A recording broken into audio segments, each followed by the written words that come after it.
Participants, ladies and gentlemen, good morning, good afternoon, and good evening. Welcome to the joint webinar of Center for Diplomacy and Development and Nepal Institute for International Cooperation and Engagement on Nepal and the United Nations. To speak on this interesting topic, we have excellent panelists. Few housekeeping rules before we start. All our speakers are co-hosts, which means they can mute or unmute themselves whenever they want to speak. Second, each speaker will have 10 minutes. Third, all our participants will be in mute mode. They cannot speak to us, hence they will have to type the questions in chat box or in Facebook comment. Please keep your questions short, as we will give more preference to short and sharp questions. To start the program, may I now invite Mr. Mohan Shrestha, founding president of CDD and former Nepalese ambassador to France, to deliver welcome remarks. Sir. Thank you, Pramodji. Namaskar and good evening. Good morning to all our distinguished audience at home and abroad and our panelists. On behalf of the Center for Diplomacy and Development and Nepal Institute for International Cooperation and Engagement, I would like to welcome you all at this webinar on Nepal and the United Nations this evening. On a brief note, Center for Diplomacy and Development is a non-profit, non-political and non-partisan social organization registered with the government agency. It is a track 2 think tank with objectives to work on diplomatic and development issues. Our promoters come from diverse backgrounds, i.e. diplomacy, education, journalism, law, management, public service and tourism, etc. In fact, we all have a keen desire to contribute for the society in the country. Similarly, Nepal Institute for International Cooperation and Engagement is an independent, apolitical and non-partisan think tank which believes in the freedom, democracy and a world free from conflict. NIICE envisioned a world where sources of insecurity are identified and understood, conflicts are prevented and resolved, and peace is advocated. This is our first joint webinar. Our two institutions therefore aim to undertake activities to promote works related to enhancing diplomacy, development and international understanding issues. We hope to host many more such meaningful and important webinars in future to contribute to society. Dear audience, when total lockdown began on 24 March in the beginning, I was very much worried as how days could pass being confined totally inside the home. However, almost after 3 months, we have found a new style of hosting seminar like this. What a technological wonder. Webinar can manage from home, reaching everywhere. Hence, I consider webinar as a positive gift from lockdown. Today, we have invited a host of experienced and important professionals who have distinguished themselves as ambassadors in their respective fields. All our speakers have rich and wide experience in diplomatic and public service. Similarly, Madam Valerie Julliand and Madam Bandana Rana are also veterans in their respective fields. They also will be giving very important feedbacks. Availing of this opportunity, let me quickly share some of my thoughts on the prevailing situation in the world. 75 years have passed since UN was established in 1945. World has witnessed a sea change in the situation.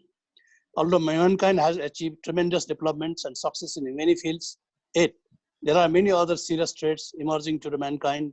Hydra-headed terrorism is surfacing here and there in many forms and manifestations. Cyber crimes are yet another new threats which greatly jeopardize world systems.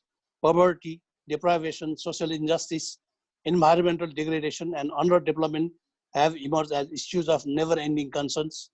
Recently, COVID-19 pandemic is terrifying the world, costing immense losses of precious lives. Yet it is not controlled and subdued. Threats from conventional and nuclear arms are not mitigated. Peace in the world is yet very elusive. Confrontations and threats of war are looming large in the distant horizon. I therefore consider peace-building efforts needs to be greatly enhanced and promoted wherever it is possible. Mankind cannot achieve halcyon days in the absence of total peace. We need to work more vigorously to promote mutual cooperation and understanding for peace in the world. At home front, our naturally beautiful country has many noticeable soft powers. Our strategic geographical location also make ours an important country.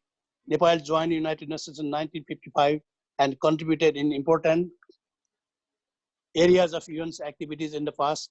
Nepal is a non-aligned country with Panchashil doctrines as a solid base. Nepal has always remained a sovereign country, defeating colonial ambitions. Now, main task ahead of for us is the speeding up economic development in the country. For this, we need an effective and proactive goal-oriented diplomacy. For a moderate country like ours, active diplomacy is a must. As our region is showing symptoms of volatility, we must arm ourselves with active and pragmatic diplomacy to safeguard our national interests. Through active diplomacy, we can further our national interests in the world too. Nepal had established diplomatic relations with 168 countries. Such a wide horizon offers many opportunities to further our national economic interests. What we need today is effective implementation of the economic diplomacy. Economic issues must dwarf all other concerns as people need employment for sustaining life. Judicious distribution of the fruits of economic progress is a must in today's world for a healthy and happy society. Finally, let me assure you that CDD and NIICE will be working jointly to help promote sensitization efforts in this regard. Webinar indeed has been a useful tool which offers as a good strength to unite the professional for their contribution. Thank you all. Thank you, sir. The first speaker for today's event is Mr. Bharat Raj Paudyal. Mr. Paudyal is a career diplomat and at present the senior most joint secretary in the Ministry of Foreign Affairs, Nepal. He's also the spokesperson of the Ministry of Foreign Affairs. Earlier, Mr. Paudyal has served as Nepalese ambassador to Pakistan. He will be speaking on the topic Nepal's association with the United Nations since last 65 years. Bharat sir.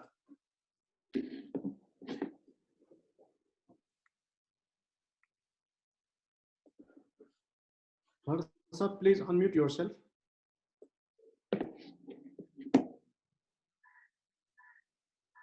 Can you hear me? Yeah. Hello? Yes. Can you hear me? Yes. Okay, thank you. you. Yes. Thank you. Thank you, Dr. Pramod, and thank you, Ambassador Mohan Shrestha, for hosting this very important event. This is very fitting and timely event as we celebrate the 75th anniversary of the United Nations and also the 65th anniversary of Nepal's joining as a member of the organization. It's a pleasure to be part of this event, and I greet you all distinguished panelists this evening. As we celebrate the 75th years of the UN and 65 years of Nepal's membership, I must begin by stating that Nepal has an abiding faith in the principles and purposes enshrined in the Charter of the United Nations. The ideals of sovereign equality, peace, justice, and progress that are enshrined in the Charter continue to inspire us. That is why the Constitution of Nepal has taken those principles as the guiding elements of our foreign policy. Nepal's engagement with the United Nations began even before we became a member of the organization. As a member, Nepal's engagement with the UN covers all three pillars of the organization, that is development. I should put development first as someone coming from the least developed country, peace and security, and human rights. Let me briefly touch on each of them. First and foremost, in the development pillar, Nepal's partnership with the UN and its specialized agencies has grown and expanded to include a wide range of areas and geographical coverage of Nepal. WHO and UNICEF, for example, have assisted us in increasing the coverage of vaccination, controlling disease, improving maternal and child health, improving hygiene and sanitation, expanding literacy, increasing school enrollment, improving girls' education and women's empowerment, among others. WHO's cooperation in the controlling of pandemics and epidemics has remained very significant from the very beginning. We have received UNHCR's assistance for the management of the refugee population for many years now. We have received relief services and food aid in time of disasters and emergencies. FAO has extended technical assistance and capacity building for the modernization and improvement of agriculture sector. UNESCO has supported us for conservation and preservation of heritage sites. ILO has promoted social dialogue and decent job.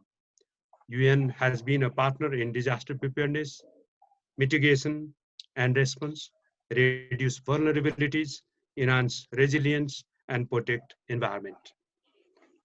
For coming few years, our partnership with the United Nations would be on the implementation of SDGs and reducing poverty. We anticipate a visible progress in this area in the context of the repositioned UN development system that is aimed at addressing the gaps, building synergy, and improving the accountability. Second, in the peace and security pillar, Nepal on its part has been contributing to this objective for decades. Nepal started contributing to the UN peacekeeping operations 3 years after we joined the organization. For past 62 years, over 142,000 Nepali peacekeepers have served in over 42 UN peace operations around the world. And several dozens of Nepali peacekeepers have laid their life in the line of duty. Nepal currently stands as the 4th largest troop and police contributing country.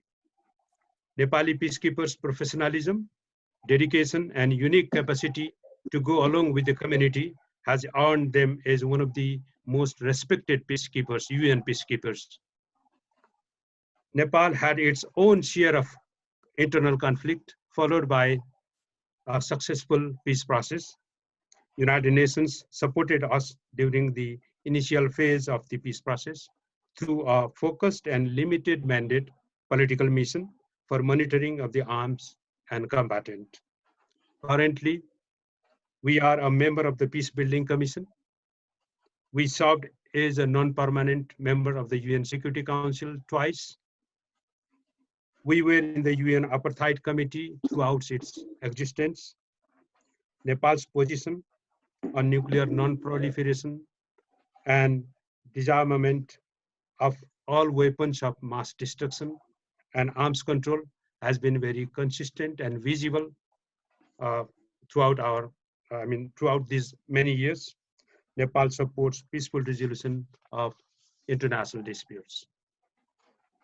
With regard to the third pillar of the United Nations, that is human rights, I must say that Nepal's commitment to human rights has been unflinching and total. The Constitution of Nepal is founded on universally recognized human rights and fundamental freedoms, equality, non-discrimination, and social and economic justice. The fundamental rights enshrined in our Constitution are inspired from Universal Declaration of Human Rights and other international instruments that we are a state party to. Despite being a least developed country with attendant capacity constraints, Nepal is a party to 24 international human rights related instruments, including 7 out of 9 core instruments. True to our commitment, we have fulfilled our reporting obligations and faithfully implemented the recommendations of the treaty bodies and UPR process. Nepal believes in the universality of human rights and considers all human rights are indivisible, interdependent, interrelated, and mutually reinforcing, including the right to development. They merit balanced treatment and equal emphasis. Our engagement with the UN Human Rights Mechanism, including the Human Rights Council and its special procedures mechanism, as well as the UPR process, has been constructive and cooperative. As a member of the Human Rights Council, Nepal has played an objective, impartial, and apolitical role in the Council. Having said that, let me underline that Nepal remains strongly in favor of multilateralism with the United Nations at its center. Nepal continues to actively contribute to the international norm setting process. At present, Nepal contributes to the UN processes as the chair of the Trade and Investment Board of UNCTAD, vice chair of CEDAW Committee. Madam Bandana Rana is the vice chair of CEDAW Committee in her independent capacity, of course. We respect that. And as a member of the Human Rights Council, member of the Peace Building Commission, member of UN Fund for Democracy, member of Commission on Science and Technology for Development, and member of Commission on Narcotic Drugs, and deputy member of the ILO Governing Board, both from the workers and government's constituency. Recently, Nepal has been elected by consensus as the chair of the second committee during the 75 UNGA. And I congratulate Ambassador Rai for this honor. And I wish all the success as you take over the responsibility. Through these roles and through different UN platforms, Nepal has championed the cause of LDCs and LLDCs, South-South and triangular cooperation, climate change, women, children, refugee, health, social development, disarmament, among many others. I think with these words, I conclude here, and I would be very much happy to join and to be part of the interaction and to respond to if there are any questions as well. I thank you. Thank you, Dr. Saab. Dr. Pramod, back to you. Thank you, sir. May I now request Ms. Valerie Julliand to make her presentation. Ms. Julliand is a high-ranking United Nations official. She's working as resident coordinator of United Nations in Nepal. She oversees the overall functioning of United Nations and its in Nepal. She comes from France. She will be speaking on the topic United Nations journey since last 75 years. Madam Julliand.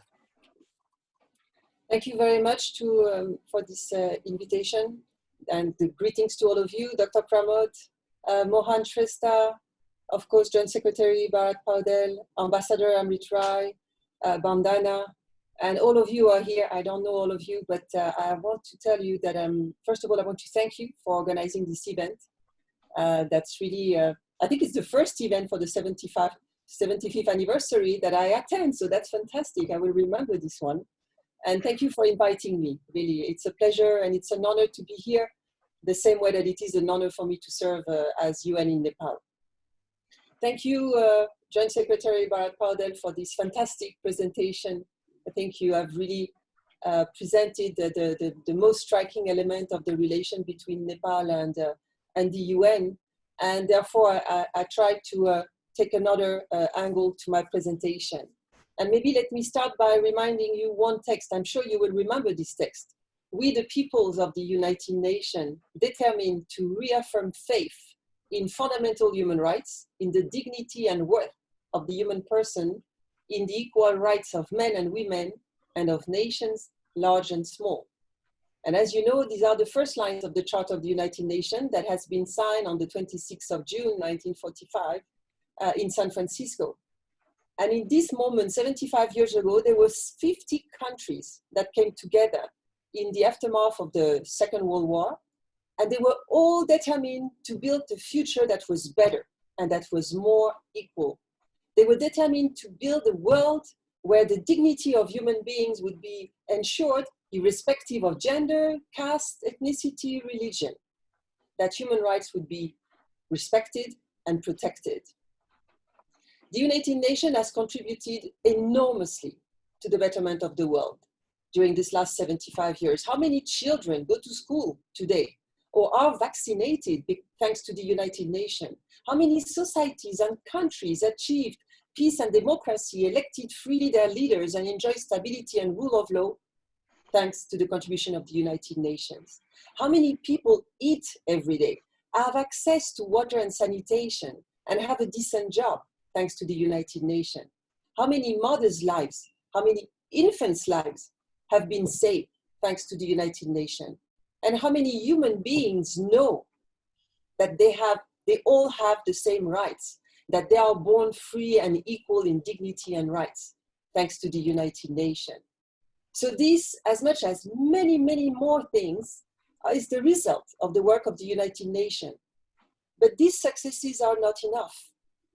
These successes don't tell the whole story, because the story of these last 75 years, the story of our world over these last 75 years is not always a beautiful one. Wars continue to rage in Syria, in Yemen, in Libya. Inequality remains. Women's life continue to be cut short at the hands of their fathers or their brothers or husbands. Depression and suicide rates are very high among LGBT and youth. And the Earth biodiversity is being lost at an alarming speed. So as we celebrate today the 75 years of success, accomplishment, and progress, this reality cannot escape our attention, and we must acknowledge those. But at the same time, there has never been a more hopeful time than the time we live now, because so many of us are working towards a better future. All across the world, what we see today, what we are witnessing, it's amazing. You have entire communities that try to overcome their circumstances, that raise their voice to be heard through the crowd. This in order to awake the humanity, because thousands have chosen not to rely on those in power alone, but turn instead to each other. The sense of solidarity has emerged now. And wave after wave of people have marched as one in a show of true strength, demanding justice and equal rights from those who are in the highest office. This is what we see today. This is what is coming after the murder of George Floyd. So throughout this story, we have seen some glimmer of hopes in individuals who have risen against oppression. And today we can see, without question, the power of people as they join and walk together, saying, we want a better world. It's as if the whole world today was asking exactly what the Charter says and claiming what the Charter says. And this is why it's such also a hopeful moment. After over 300 years of struggle against racism, during these last 7 years, we have seen the Black Lives Matter movement, in the United States emerge and demand that the world pay attention to their call against this injustice that continues to exist. So this is reminding us that all of us who do not actively stand against the oppression and violence, somewhat who are complicit in its lasting existence. So it illustrates the need for all of us to recognize our role in a larger system of injustice, and we need to fight it. So much of the work actually of the United Nations over the last 75 years has been in developing the possibility and the frameworks to weave a way through this movement of changes. And the document that was signed 75 years ago in San Francisco mentions the term human rights 7 times, making the protection of human rights a key purpose and a guiding principle of the UN. And 3 years later, in 1948, the Universal Declaration of Human Rights has really brought the human rights into the realm of international law, starting a history, developing a language that allows for those that are historically marginalized to rise and demand accountability. And now we are in the middle of a crisis that is impacting everybody, every community, every nation. And here again, we can see that the responsibility to act rests on our shoulders, as it does on the shoulder of the countries. But some burdens are too heavy to carry on one's own.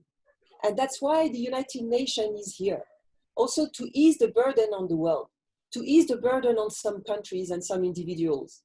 The UN is actually the only universal global organization that can step in to address some issues that transcend national boundaries, issues that cannot be addressed by one country alone. And the COVID-19 pandemic is a perfect example of that. And it has begun as a health crisis, but it goes much beyond than a health crisis. It's actually a human crisis, and a human crisis needs a human response. So in our recent history, we have seen people, often those who were the most vulnerable and marginalized, they have come second when addressing economic crisis. This cannot happen again. COVID is here to remind us that this cannot happen again. And as the UN, I consider that it is our responsibility to bring the people to the forefront of all our efforts, because a human crisis needs a human response. And the unprecedented nature of this situation with COVID actually shows us and allows us to correct the wrongs of the past. So throughout the 75 years that have now elapsed, the UN has pushed an agenda of human-centered approach. And here again, with COVID, we do the same. So we all have the opportunity to set in motion a development trajectory globally and in Nepal that can move us towards a sustainable, gender equal, and carbon neutral future. And the UN stands ready to support this. But we have to be brave, we have to be daring, we have to go and look for other solutions that are more inclusive, that are greener, whether we talk about a universal basic income, whether we talk about a green economy, we can do it. We can do it. And as we move on to the next 75 years of the United Nations, it is for us, all of us, today and outside this webinar, to hold a mirror to the world and say, this is the world we want. And this is the world we are creating. And this is the world of the SDGs, a world of inclusion, of respect, of prosperity, where people are at the center. That's what the UN stands for. And this is what I wanted to tell you today. I believed in the UN when I joined 25 years ago. I still believe in the UN. And today with COVID, we know that UN has even more reason to be and even more relevance than ever. So thank you very much. Thank you, Madam Valerie. Madam Valerie has to leave early, so we'll be raising a few questions from participants to her before going to the next speaker.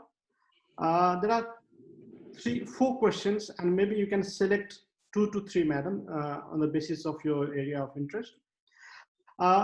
First is, many scholars claim that United Nations aims has been halted a year ago after the end of Cold War. In fact, it has never made itself heard. Thousands of Rohingyas were massacred in their own homes in 2017. Millions of Syrian refugees are suffering. 5.4 million victims are claimed by disease, malnutrition, and the Second Congo War. Rather, UN has stood for the cause of powerful ones. UN belongs to 5 veto powers. Your comment. The second question is, how challenging is promotion and protection of human rights in the geopolitical rivalry of great powers? Third is, how can Nepal increase its benefit of being a prominent member of multicultural institutions like UN and modify its foreign policy beyond India and China? And the last question is, how does the panel view the citizenship issue being debated at present from the women's rights point of view? So maybe on the basis of your interest, you can choose the questions and answer them. Please unmute yourself. I will definitely leave the question of human rights to Bandana. I think she's much better placed than I am, and she will definitely address that. And I know that we are on the same wavelength, so I have no problem with that. So I leave the question. You know, the first question about the criticism that the world is still facing a lot of challenges. I said it in my own speech now. We know, unfortunately, yes, it is true. This is still happening. There are wars. There are people who are displaced. There are people who have lost everything. There are still inequalities. But I don't think it is fair to say that the UN has remained silent. One has to understand that the UN is as strong as its weakest link. We are, at the end of the day, an intergovernmental organization. We get our mandate from the member states. There are many things the UN cannot do because some member states don't want. We also have a system where some member states have a veto and can prevent some actions to be taken. This is a reality, unfortunately, that limits the work of the United Nations. But while I acknowledge that, and I agree with the person who sent the question that, yes, the problems that has been mentioned in the question do exist, and it really breaks my heart to know that it exists. But it is unfair to say that the UN hasn't done, because as I said also at the beginning of my speech, there are so many issues today that we take for granted that are in big part the work of the United Nations. The mere fact that we have a series of conventions and treaties that spell out very clearly, for instance, human rights, for instance, the protection to the planet, and a number of other aspects. This is a guarantee and has allowed the work to get better. But once again, we are often limited in what we say and how we say it. It's a reality. So, and this is not because the United Nations is weak. It's because there has been an issue that has always been, I would say, an impediment to a certain extent, but at the same time, it's something that countries feel very, very jealously. It's the issue of sovereignty. Each country wants its own sovereignty, and I understand that. I'm not challenging that. But in the name of sovereignty, how many issues the UN have advocated for, and it has never gone through? Let me give you an example. I come from the world of the humanitarian action. The logic would mean that when you are in a situation where you have a leader who harms its people, who harm and destroys the country, even in this context, we cannot intervene just as we want. We still need the authorization to intervene. And you see, this issue of sovereignty, it is understood. And as I say, I'm not fighting the concept of sovereignty. What I think is that this concept of sovereignty has been used very often to limit the work of the United Nations. So while, yes, there are problems, and that's why it is important to continue the fight, but the UN have stood, have defended, and have allowed for enormous progress in the world. Now, what is the challenge of protecting human rights? It's exactly the same. Protecting human rights, the logic, I remember my father was telling me, the right of one person ends when the right of another person begins. In the sense that, you can't consider just what I want. You have to consider the rights of everybody else. And human rights is an issue that all countries claim for human rights, but all countries violate somewhat some human rights.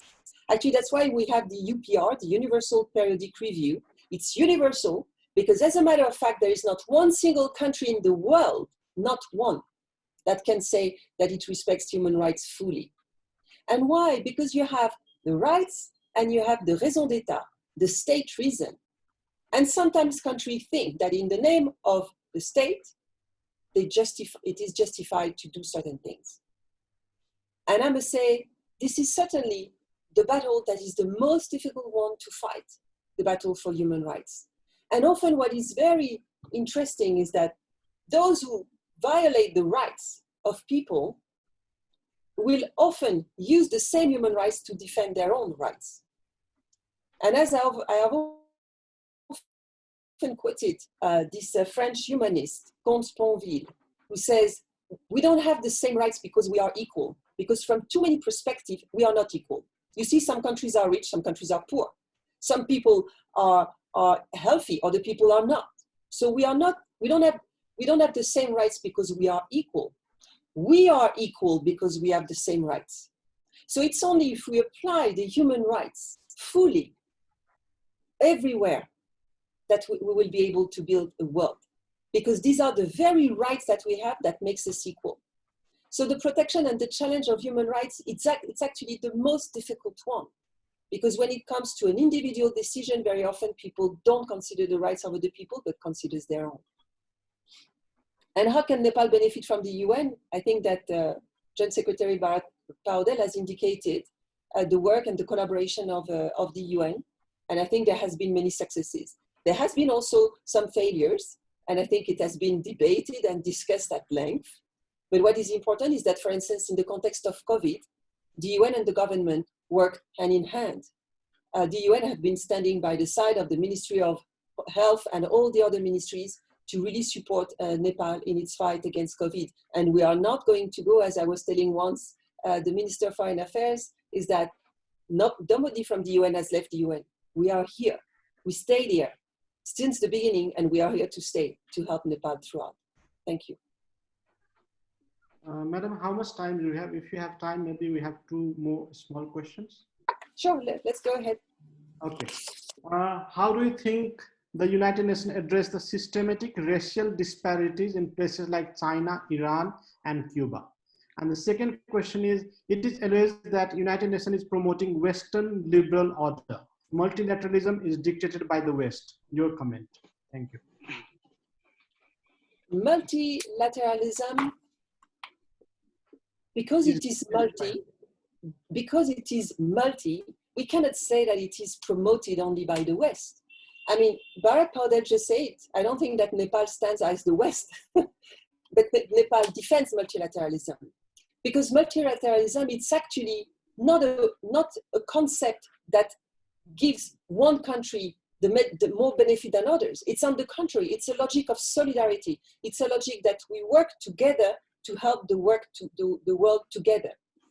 Now, what is true is that the countries in the world have not all evolved at the same pace. Some countries have evolved earlier than others. And therefore, some concepts have been developed by some philosophers and by some humanists in an environment that today we can say is the West. But actually, if we look deep down into the culture of Asia, we find some concepts of human rights and some ideas that are very close to that, except that maybe the culture of the West has been very prominent because these were powerful countries and they have dominated the discourse. But I don't think that the values that we defend as UN are Western values. When we defend human rights, this is not a Western value. So I don't think that we can say that the UN defends that. But now, what is true is that, as I said, the UN is as strong as its weakest link. The UN can only do what the member states let the UN do. And there are some issues where sometimes we cannot say much because we have some countries that really clamp down on the UN for not speaking up. That is a reality. Now, when it comes to racism, and this was the spirit of my remarks at the beginning, I think it has become clear now that all of us, we need to speak. All of us, as individual, as collective, as countries, as organization. So maybe the UN hasn't done enough. I would agree. We have done a lot, but we haven't done enough. Actually, we certainly haven't done enough because this is still a problem in the world. We haven't done enough to rise and support the situation of the Black people who continue to be discriminated against in a horrible manner. But it's not because we haven't done enough that we should stop doing it. And on the contrary, I think it's now the time that we have to multiply. And maybe as we celebrate our 75th anniversary, this is the moment where we have to reflect on what is it that should change in the United Nations so that we are even more efficient and we achieve more results than what we have achieved so far. So I take the criticism, I agree, not enough was done, but I can tell you we are many in the UN. And let's not forget, countries are members of the UN. And there are also many countries or many people in many countries that are members of the UN that want the same fight that we want, that want to protect and preserve the same values and to put people at the center. Because human being, this is what matters on earth. Thank you, ma'am. Thank you, Madam Valerie, for your time. We are honored to have you. We are honored by your kind presence. You may leave as per your convenience, but we'll be happy that if you can listen to our other participants. Now, may I now request His Excellency Mr. Amrit Bahadur Rai to make his presentation. Ambassador Rai is a career diplomat. He is serving as permanent representative, ambassador of Nepal to the United Nations since last year. Earlier, he has served as Nepal's ambassador to South Africa. He will be speaking on the topic of Nepal's contribution to the peacekeeping operation of the United Nations. Sir, please unmute yourself. Thank you, Dr. Pramod. Can you hear me? Yes, sir, we can hear you. Thank you. Thank you, Dr. Pramod and Ambassador Mr. Shrestha, and thank you for organizing this timely webinar. And you know what? I'm so privileged today to share this panel with my two former bosses. And I pay my tribute and respect to Madhu sir and Gyan sir. And it's good that you have brought two distinguished women panelists, and it's always, you know, problem to have a good mix of men and women as a panelist, and thank you for doing that. And in my presentation, let me touch upon briefly about the UN peacekeeping, a minute or so, and I will delve into Nepal's participation in UN peacekeeping.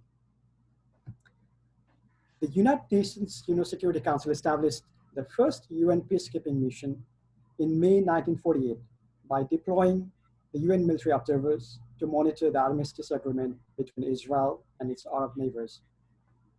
And this mission also is still active. And over the past 70 years, more than 1 million women and men focus on 125 countries. From 125 countries have served in 71 peacekeeping missions. Today, around 90,000 soldiers, police, and civilians from 120 countries serve in 13 peacekeeping operations around the world, with an around annual budget of 6.5 billion. But this budget represents only 0.3% of US spending. Originally, the UN peacekeeping was intended to be a buffer and to monitor truce agreement between interstate conflicts. Over the period, it has metamorphosed into a multidimensional peace mission, which deals with intrastate conflict and has embraced state building functions on its fold. And peacekeeping is a tool of global response to conflict-ridden country. This is one of the most effective tools available to the United Nations in the promotion and maintenance of international peace and security. And what is clear is that both the evolution and reform process of UN peacekeeping will remain a continuous process. And what is our participation? Nepal joined the United Nations on 14 December 1955, and 3 years later, in 1958, she joined the United Nations peacekeeping operations by contributing its troops to the UN observation group in Lebanon. And thus far, Nepal has contributed to 58 peacekeeping operations with a total contributions of around 144,000 peacekeepers. And currently, a total of 5,638 Nepali peacekeepers, in which there are 258 female peacekeepers, are serving in 10 peacekeeping and 3 special political missions around the world. And Nepal is now 4th largest troops contributing country. And Nepal has committed to contributing up to 10,000 troops upon the request of the United Nations. And Nepal is of the view that more Nepali officers should be given opportunities at senior positions in the field, as well as in the UN headquarters, commensurate to its contribution. And Nepal actively participates in policymaking process of UN peacekeeping through the 4th Committee of the General Assembly, C34, Contingent on Equipment Working Group. In 2017, Nepal was elected as a chair of the working group on the Contingent on Equipment Working Group. In the past, Nepal has also chaired the 4th Committee of the UN General Assembly, which deals with all aspects of peacekeeping. There is one panelist, Madhu sir, was the chair of the 4th Committee in the past. And what benefits do we have from the participation at the UN peacekeeping? It is an opportunity to enhance Nepal's image at global stage and at the different parts of the world. Currently, Nepal is a member of the Peace Building Commission, just by virtue of being sometimes 4th, sometimes 5th, or sometimes 6th largest troop contributing countries. And similarly, when our peacekeepers leave good images on the far field of the globe, people will remember Nepal and Nepali people as a good country and good people. So we can call it as our soft power. And it is a means of foreign policy implementation. As a peace-loving country and a peace-loving people, we want to contribute to bring peace and stability in the world. So we can fulfill this objective through participating at the United Nations peacekeeping operations, as we do not have other instruments like ODA, trade, and military alliance or educational institutions as a soft power. We can use it as our soft power. And peacekeepers will have international exposures, and thereby they will enhance their skills, techniques, and develop overall professionalism. It also helps develop interoperability with militaries of other countries that can be utilized in the time of crisis. Sometimes in an earthquake or sometimes in the calamitous disasters when they need the rescue and relief operations. It also helps modernization and enhancement of capabilities of our army. And last but not the least, our peacekeepers will have economic benefit. Though allowance for UN peacekeepers is not as high as it should be, but it is a still attractive compensation package for us. And from that perspective, we can say that we have some economic benefit. But what are the challenges? Challenges are manifold. The competition for participation has been increasing because of the increasing number of troop and police contributing countries. Many new countries are coming up with a desire to participate in UN peacekeeping. So we need to compete. And nowadays, many peacekeeping missions are in the French-speaking countries. So there is a demand of French language. So we need to fulfill this, French language demand, and we need to train our people. We have that language. And another aspect is that there's a demand on high-tech units, such as engineers or aviation unit, IED, medical units. They are in the rise. So it is difficult for Nepal to compete in these sectors. And another is timely procurement. It is a big challenge. Honestly speaking, we are encumbered with our procurement laws. We must review and make timely reform so that we will be able to procure our equipment in time. And another is, of course, safety and security of our troops.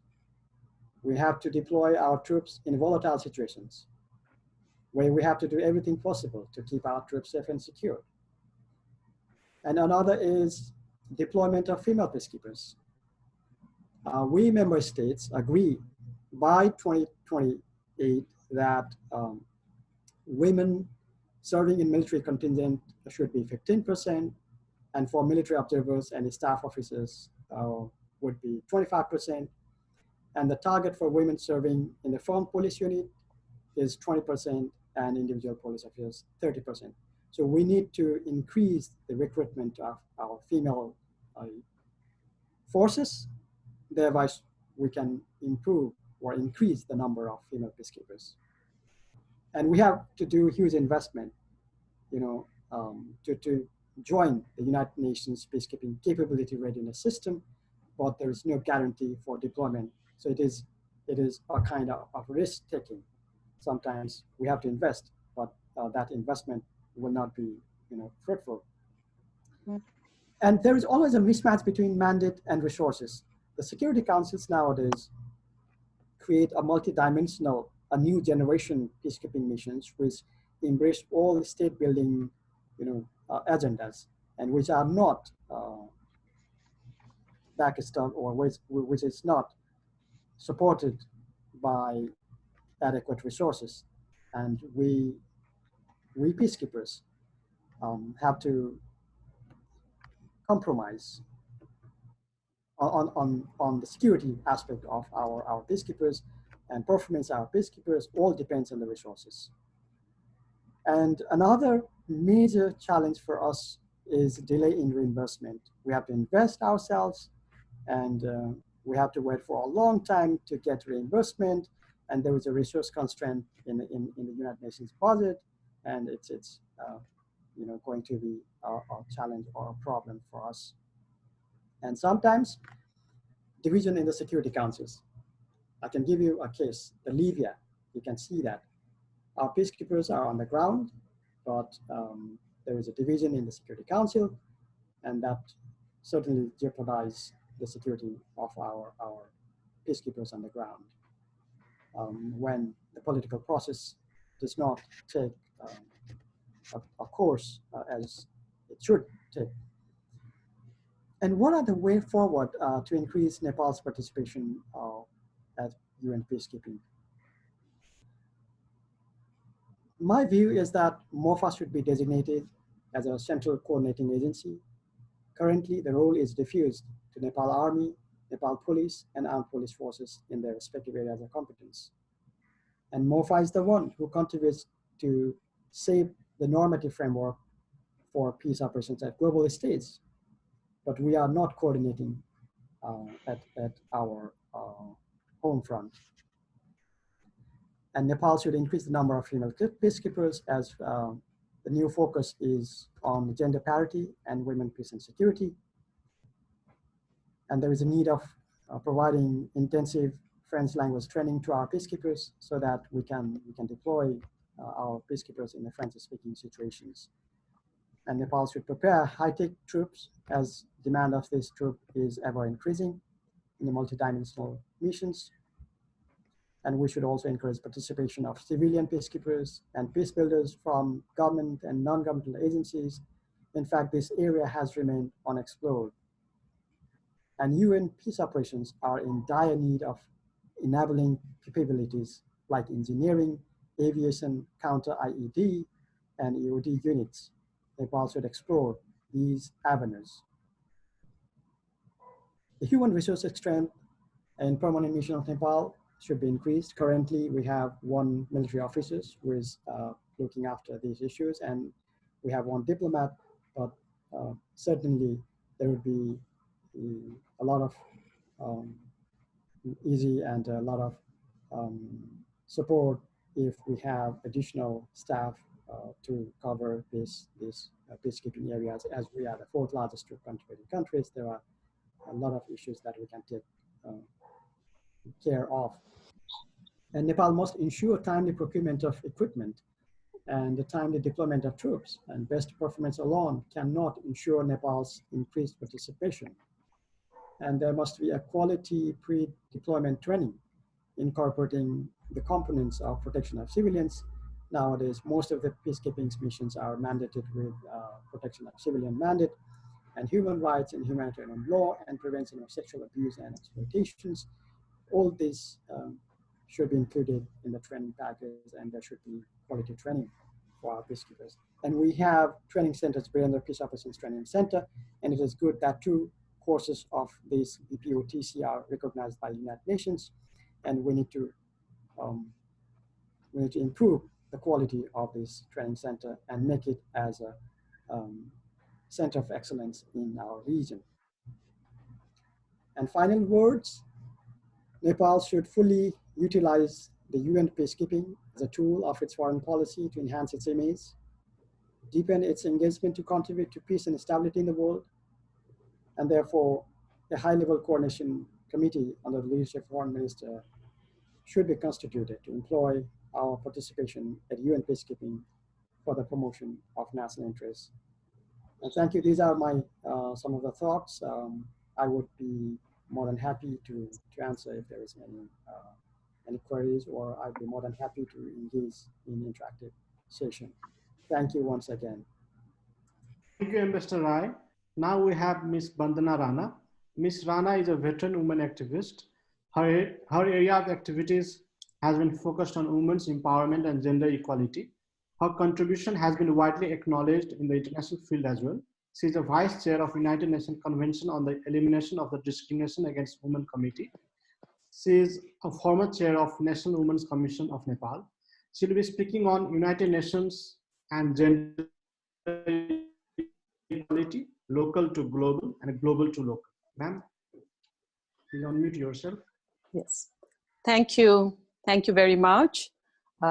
Excellencies, ambassadors, Joint Secretary Bharat Paudyal, UN Resident Coordinator, if Valerie, if you are still there, and everyone who has joined this very important webinar organized on in a way to mark the 75th anniversary of the United Nations. I'm really honored and delighted to join such veteran panelists who have had intensive experience working either for the UN or with the UN. And I'm sure this will be a very enriching webinar personally for myself. As this is, the title of the webinar is United Nations and Nepal. And I have particularly pledged to focus on gender equality and United Nations, global to local and local to global, based on my experience working in Nepal at different levels, from the local, grassroots, regional, national to global level, and how the UN mandates, the different UN mandates based on having gender equality have helped me as I have struggled to build accountability and build synergy and harmony between different stakeholders, and how these UN mandates have come into use or have helped or contributed in accelerating equality, development, and peace. I mean, this is the 75th anniversary of the United Nations, but it is also a very important year, 2020, because when we talk about gender equality, it's 25 years of the Beijing Platform for Action, it's 26th year of ICPD, it's 40 years of CEDAW, it's the Security Council Resolution on Women, Peace and Security 1325, it's 20 years, it's SDGs 5 years. So I think this webinar is very timely, as 2020 is a very important year when we think about promoting and progressing gender equality. Now, coming back, that is why what I'm going to do is I'm going to briefly run you through my journey using these very mandates in strengthening accountability and promoting gender equality, as I earlier said. I remember in my early years of my profession, I got the opportunity to contribute to a global documentary on the first Human Development Report of UN in 1991. And that was the first time that I got exposed to the United Nations and its principles and values. And I actually traveled to several districts and rural areas trying to compile voices of people to whom the UN has made a difference. And that's how I started to know how difficult it is to integrate. I mean, you can find male voices easily, but this is 1991. It was extremely difficult to find female voices. So, that is where I first learned how UN's values and principles promote and accelerate. When you talk about the United Nations, at the local level also, people were more forthcoming, and I could somehow, with much difficulty, get in women's voices and experiences. So that was my first experience using the UN values, the human rights-based principles and development to take it forward. My second experience that I want to talk about here is I had the opportunity to attend the 4th World Women's Conference in 1995, held in Beijing, which came up with the member states adopted a Beijing Platform for Action, which is even now the foundation of women's movement in Nepal, and several government initiatives that have taken place in terms of gender equality. And I was a young journalist then, and I remember deliberating on Section J, as it had 12 critical areas of concern, the Beijing Platform for Action, and Section J was women and media. And since being in the media, I came back and we had already started. There were very few women in the media at that time. And there were some of us, we did not know how to strengthen each other, but we had started meeting unofficially, in 7 or 8 of us trying to share our own experiences in an effort and attempt to strengthen each other in the male-dominated media. So when I came back from the Beijing conference, I realized here was a mandate: women in the media, empowering women in the media, changing the stereotypical roles that comes in the media. So here we had a mandate, and I do remember I was one of the key founder of Sancharika Samuha, which is a women's media forum, which was founded in 1996, April, after the Beijing conference, to promote gender equality and women's empowerment through the media, harnessing the potential of the mainstream media and the alternative media. So what I'm trying to stress on here is it is the Beijing Platform for Action, the 4th World Beijing Conference, held by the United Nations that promoted people like us working at the local level, working at the grassroots, working to strengthen local and national accountability, that these mandates came into use. Not only that, I recall the Women Ministry was formed after the Beijing Conference in 1996, and the establishment of gender focal points, as well as several numerous mechanisms, were established after the Beijing Platform for Action. And as I said earlier, 25 years later also, the Beijing Platform for Action continues to be a foundation to promote gender equality and women's empowerment. So if it were not for that, perhaps we would not have achieved the progress that we have done in the field of gender equality as of now. The third one is ICPD, the International Conference on Population and Development. It's also plus 25. Look at the rights of sexual and reproductive health rights. For a country like Nepal, if it were not for the ICPD mandate, we would not have been able to accelerate our rights in this area constitutionally, as well as the rights of sexual minorities, the LGBTI community that Valerie also spoke about in her address. If you look at Google, Nepal is #1 in recognizing the rights of sexual minorities. So I don't think if it were not for UN mandates that we would, of course, it is a lot of work between the government, the civil society that has taken this up, but it was these mandates that helped to accelerate the advocacy to bring about this kind of change. So that is, and also several harmful practices like chaupadi, as menstruation, child marriage, these have been addressed by these UN mandates. Third part I would like to say, let me talk about the MDGs. At first, when the MDGs came, women's rights activists were not very eager or keen about this MDGs, as we only heard about it when it got passed and adopted. And in fact, I remember terming it as the most distracting gimmick as the MDG for women's equality and empowerment. And the reason being because MDG was a top-down approach.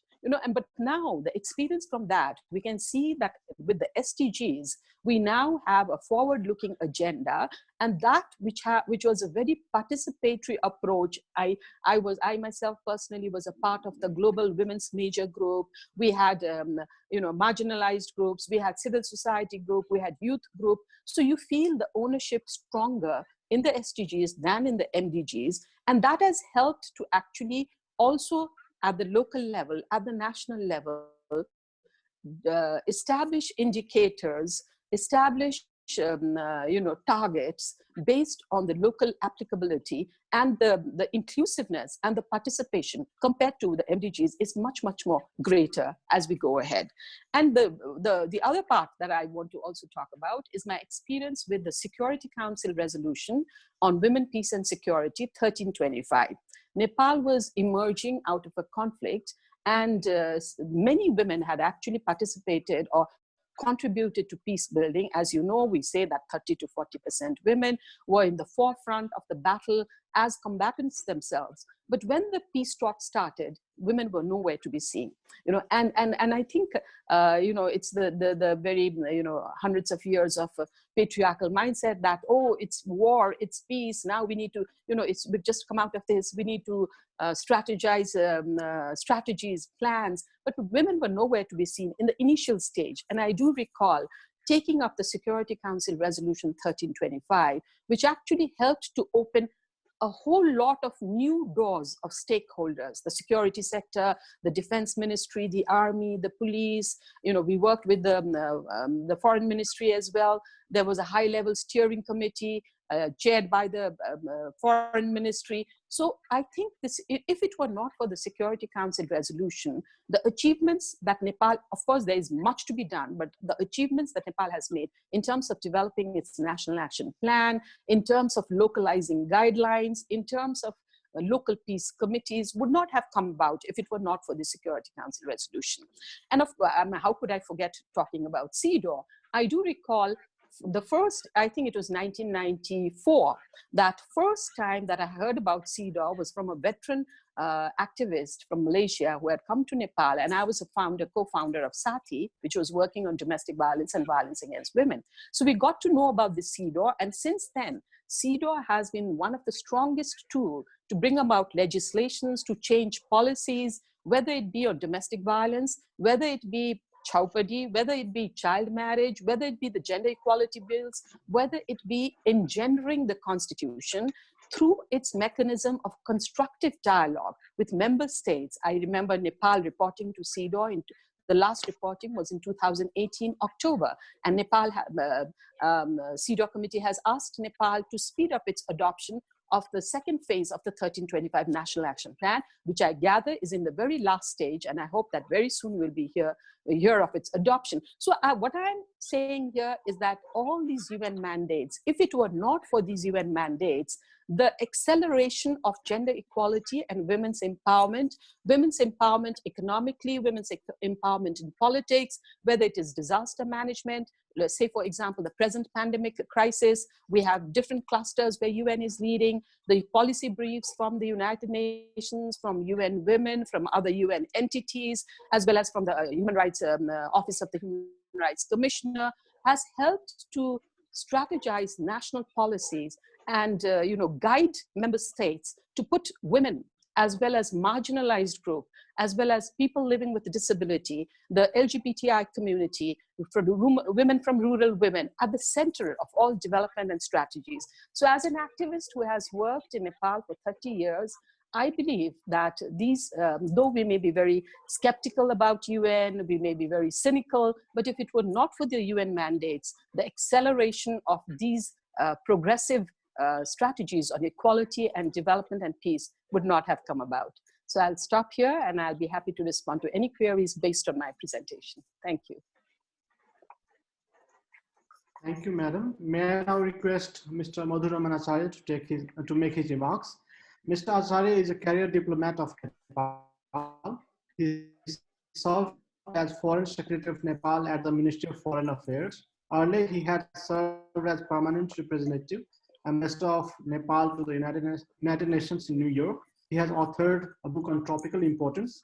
He will be speaking on the topic challenges and opportunities of multilateral. Sir, floor is yours. Thank you, Pramodji, for that introduction. And Ambassador Mohan is unmuted.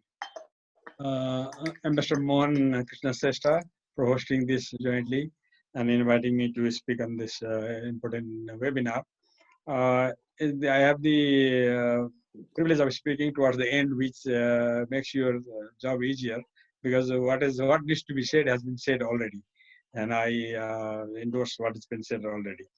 But though, because I'm supposed to speak on multilateralism, so I'll be a little bit focusing on that around the United Nations. Multilateralism as such is the bedrock of global governance. It's also the foundational principle of the United Nations. And we must distinguish here between multilateralism. What is the difference between multilateralism and multilateral diplomacy? Multilateralism is about agreeing on a cooperation based on certain ideals, principles, norms, processes, and institutions. We have to be, but multilateral diplomacy can be conducted even without agreeing those things. You may not agree on those ideals, but you still engage with more than one country simultaneously. So I'm talking about the former, the multilateral. What needs to be done in order to conduct multilateralism in the world? And United Nations, which turns 75 now, and other global governance institutions have played a very, very important role and achieved many milestones through multilateralism and multilateral diplomacy together, including in development, in human rights, in international law, in humanitarian issues, international peace and security, as has been described already. And I don't want to go through all these in a brief period now. All that has been achieved, among other things, through multilateralism and multilateral diplomacy. They are similar, but not the same thing, I said. Multilateral diplomacy can be conducted through more than 2 or more states. Well, multilateralism requires shared values, I said. But the current global multilateralism that we have been practicing or witnessing has seen different challenges, loopholes, and problems, which have been further exposed, in fact, or exacerbated by the COVID-19 pandemic. As we all know, the WTO stands paralyzed because there is a rise of sorts of protectionism, trade war is there. It cannot do anything multilaterally. WHO has been victim to fund cuts, politicization, and other incompetency during the pandemic. The United Nations Security Council cannot agree on a statement on the pandemic. On COVID-19 because there are political differences there, whereas in during the Ebola crisis in 2014, it had agreed on a statement. It said the Ebola crisis was a threat to international peace and security. But now it cannot agree on a statement. It doesn't agree that COVID-19 is a threat to international peace and security, or more. In fact, as was just said, it is not just health crisis, it's political and economic and human crisis. So, but it cannot agree anything on that. Big powers have been withdrawing from major multilateral treaties or agreements or institutions. United States withdrawing from WHO or retracting the agreement, Paris Agreement made on climate change. And the whole mechanism of multilateralism that we have is unable to solve protracted conflicts around the world. Syria, Libya, or Yemen, as was mentioned, let alone the long ones, such as the ones in Israel-Palestine conflict. So, and we have today a huge humanitarian situation. Today is a World Refugee Day, and there are 80 million refugees worldwide. It's 3 times more the size of Nepal's population roaming around, wandering without having anything to do and without any sight of solution as to their future. Of course, there is some care and maintenance mechanism, but that doesn't give them the hope of their future. And then racism and xenophobia. Look at how people are, even after 70 years after Declaration of Universal Declaration of Fundamental Human Rights, and 40 years after adoption of SIDO, the Convention Against Racial Discrimination. People have to shout for their rights. Black Lives Matter, for example, is not just United States, it's gone here, gone around the world. Even in Nepal, we have the Dalit movement still there. So, and how to use outer space or how to use other world public commons, global commons. We don't have an agreement. And the implementation of the SDGs, which was agreed after so long negotiation, and which was supposed to be inclusive and no one left behind, this hangs in balance. All because we have problem in our multilateral, the way our world functions, the way global governance is structured, the way United Nations is working, the way we do business with each other. That is because there are certain challenges to it. There are some challenges, conventional, some are new. The conventional challenges to multilateralism has been unilateralism, the will to act unilaterally or ignoring, using it when it meets their interest, but ignoring when there is a time. But then a big power rivalry, as was mentioned, is the big institutions are polarized not because of anything else, but because there is a competition. They don't agree to each other. So if they agree to use those global governance institutions in their interest, they will use it. Otherwise, they remain paralyzed. And politicization is a big issue, as you have seen with the WHO. It was attacked. It was asked for. It was blamed for cover-up. Funds were withdrawn, membership was withdrawn, and still the polemic is there, the polarization is there. And the conventional mechanism for multilateralism is based on state-to-state, government-to-government mechanism, which is good, but that leaves many other non-state actors, many other actors, the private sector, the INGOs, which have come out in a very strong way to shape the global governance, have been left out. So it's not inclusive enough, the multilateralism. And of course, as we understand, multilateralism is painfully slow. There is, as usually we say in the United Nations, agreement is reached when everybody is equally unhappy. So sometimes we produce agreements which is the lowest common denominator, and it is very painfully slow. And that is why there is this impulse to go unilaterally, because it doesn't work very far, very fast. And then the normative, the value system that the international multilateralism, the United Nations, and the global governance system were created after the war, and that has been in recent times has been under attack. For example, liberal value system, the democratic peace theory, and the free trade, free economy, free movement of goods, capital, services, and people. These are under attack because their globalization is under attack, as is multilateralism is under attack. As we have seen it during COVID-19, the impulse to act unilaterally, closing borders, shunning cooperation, that has been the kind of response that we have been witnessing. So that has left us in a fractured global governance. And in fact, at the moment, the music has stopped. You know, the principle that were applied in conducting multilateralism, the liberal principle, democracy, human rights, peace, or free market, free economy, cooperation between the states, that the DJ has stopped the music. Even the neoliberalism, which was supposed to be conduit of Western domination, has remained stalled.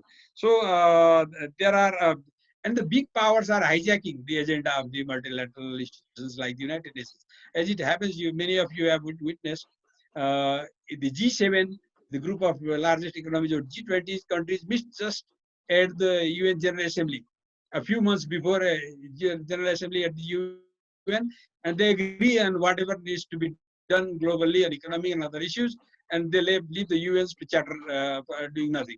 So they are hijacking the multilateral agenda. So that is not the way to go, actually. So what we need now? We need stronger multilateralism, more cooperation, not less, is the answer, because we have seen during the COVID pandemic that the virus cannot be checked by closing your borders. Just as after 9/11, we saw the anger and humiliation and indignity could not be checked by closing your borders. Terrorism still continued.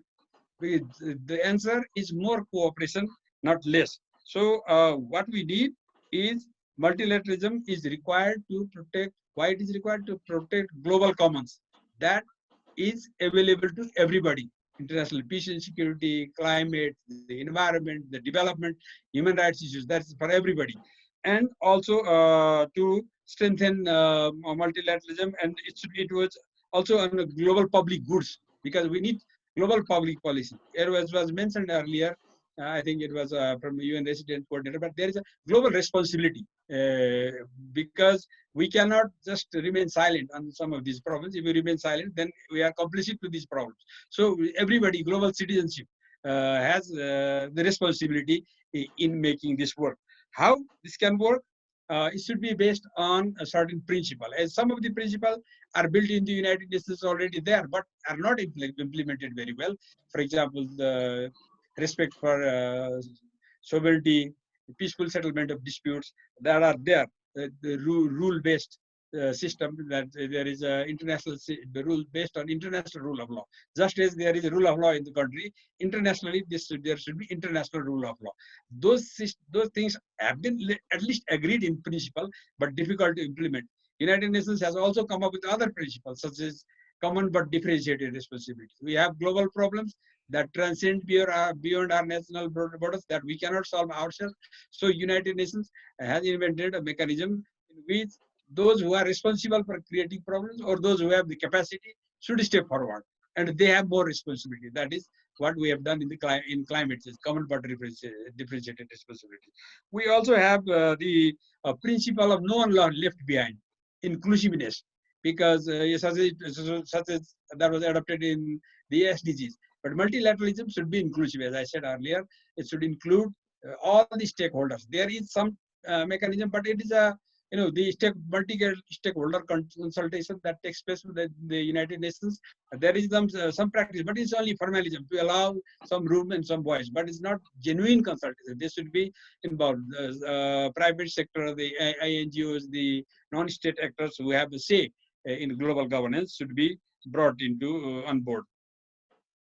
And the existing global governance institutions, including the UN, that were created after the World War to fulfill certain interests, have certain universal values and appeals, which all of us have subscribed, and we are members, we are advocating to it, and we are benefiting from it, as was described by our Bharatji and Mr. Rai very well.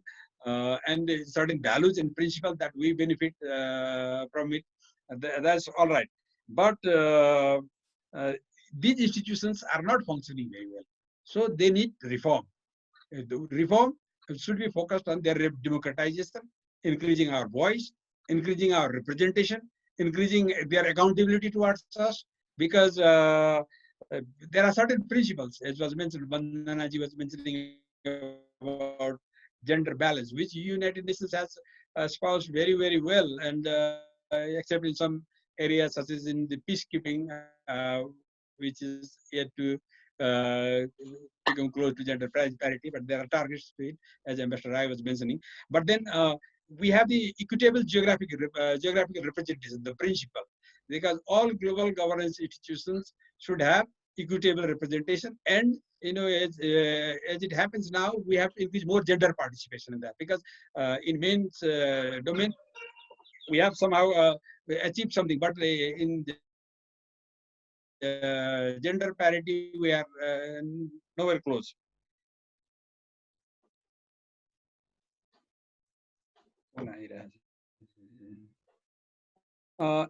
Then the bedrock of multilateralism, you have to do things, engage in partnerships, and also I think that's my personal view. There needs some improvement in multilateral negotiating practice, because the way the multilateral negotiations are held, I know nowadays at the UN and elsewhere, as my personal experience, most decisions are taken in back channel, back room, informal discussions without any transparency. So that, because in order to make it more inclusive, that should be more broader, open, and consultative process should be more democratized, and negotiating mechanisms should be more made smarter. For example, as we have seen during the COVID-19, you don't need to travel with 40 delegates to New York or Geneva. Our health minister could speak from here, could vote from here. We could adopt an assembly asking the World Health Organization to initiate an investigation on how it handled the COVID-19 crisis, which of course we didn't co-sponsor the resolution. But anyway, we can do business. It doesn't. General Assembly this year will be held digitally, like I have heard. So this gives us lots of room there, and we can rethink of doing business multilaterally in capitalizing on the digital platforms that is available, which reduces cost, which reduces time and then energy, and of course cost. It spare people's time for other work. Of course, it will be negative for economy and tourism, that we have to consider as well. And important thing is holistic approach. There needs to be, it may sound like jargon, but the way we are handling multilateral business is compartmentalized, fractured. We are handling things in silo, like your glass of water in front of you. The one glass does not touch another and does not know what is happening with the other. There should be a whole of the global governance approach should be there, and should be leadership. Actually, without leadership and political will, we cannot get anywhere. And most importantly, we need shared values, shared institutions, shared processes. How that we can achieve there, perhaps because people are talking about post-corona world and UN is at 75, perhaps this is an opportunity to revisit or do an introspection or retrospection, how we can reinvent this whole thing. But we need somehow what is called as the global social contract, not a written constitution, but an agreement, how things will be conducted. Peacefully, through open interaction, through cooperation, through institutions, not through might, not through what suits to your interest. So that should be actually globally agreed. So I think this because we are supposed to be living in a global village, but that village is truncated, uneven, unequal. It was mentioned earlier. So we have all these problems accumulated today, because if we continue to do the business the way we are doing now, we will continue to get the same problems again tomorrow. Problems have been mentioned. So we have to reinvent, rethink about doing our business in the world. I think there is this, there was this saying about COVID-19, which I think would be relevant to reiterate here. Someone said, we are not just in the same boat, but we are in the same storm. It will take one of us together. So if we don't rise up, to face this challenge, people are talking about post-corona, post-AC, AC and BC, before corona and after corona. But then, if, a new world order. But what should that be based on? I think there is an old adage which says, if you want to go fast, go alone. If you want to go far, go together. That should be the principle. I think, because as a global community, humanity at risk, our economic as tantrums, our politics is not working, our global diplomacy is ruined, multilateralism is sinking. So we have to rise. I think that is what the UN at 75 should be allowing us to rethink globally and locally. And I think I skipped how we can do better as Nepal, because in view of constraint of time, because other speakers, I am sure Gyan Chandra ji will be speaking more on this. So I would like to stop my presentation at the moment. Thank you, sir. The next speaker for today is Mr. Gyan Chandra Acharya. Mr. Acharya is also a career diplomat of Nepal. He has also served as Foreign Secretary, Permanent Representative, Ambassador of Nepal to United Nations Mission in Geneva and New York. He had also worked at the United Nations Under Secretary General and High Representative of the least developed countries, landlocked developing countries, and small island developing states. He's also one of the promoter of CDD. He will be speaking on the topic challenges and opportunities of least developed and landlocked developing countries in the present context. Sir, the floor is yours. Please unmute yourself. Yeah, thank you, Pramodji, and I would also like to join everyone to congratulate our Ambassador Mohan Krishna Shrestha and yourself for jointly organizing this event. I think this is very timely, and I think many distinguished participants and especially my colleagues have already spoken in detail about United Nations. I don't want to repeat it, but somehow when we talk about 75 years of the United Nations, you are going to repeat it. So a little bit, I think you have to bear with me if there is some repetition, but many things that have been said, especially by our colleague and my senior, Madhu as well as Valerie and Bandana, have already covered many things, including Bharat ji, Ambassador Amrit. So, but maybe I would just go a little bit, because that is not talked about it. As you said, of course, I will be speaking a little bit about LDCs and LLDCs. But maybe just before that, because I think we are at a very, very crucial time of multilateralism. That must be spoken a little bit, because it is 75 years of the United Nations. There's a need for a reflection on that. What Madhu has already said is very important, but I just want to put a little bit of a strategic perspective on that. You know, when the United Nations was created, it was always created to make sure that there is a fair balance between power and principles, but there will be a favor in favor of the principles. Now, why it was that? Because, of course, if you just take out the power, then naturally it doesn't work. People will not join it. So you have to accept that we live in a real world with people, countries having powers, and those who have to also work with others in order to promote larger united self-interest. So I think our effort at the global level was always to make sure that we strengthen those principles part more in order to create a fair, inclusive, rules-based and equitable international order. And therefore, it is never a done thing. It is always a very big challenge. It is a constantly evolving process. That's why we have to really go back to the basics most of the time. That is what Ambassador Madhu also said. Go back to the basics, the fundamental things why UN was created. You know, we always, talk about this power. And if you look at the world and think about the alternative world without the United Nations, what will you have?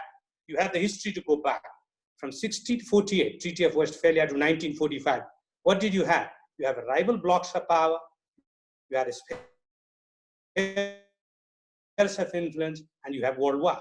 That's the alternative that we should not be really looking at. Therefore, work that we should be able to do, to avoid those things, because that would not be in the interest of countries like ours. That will not take,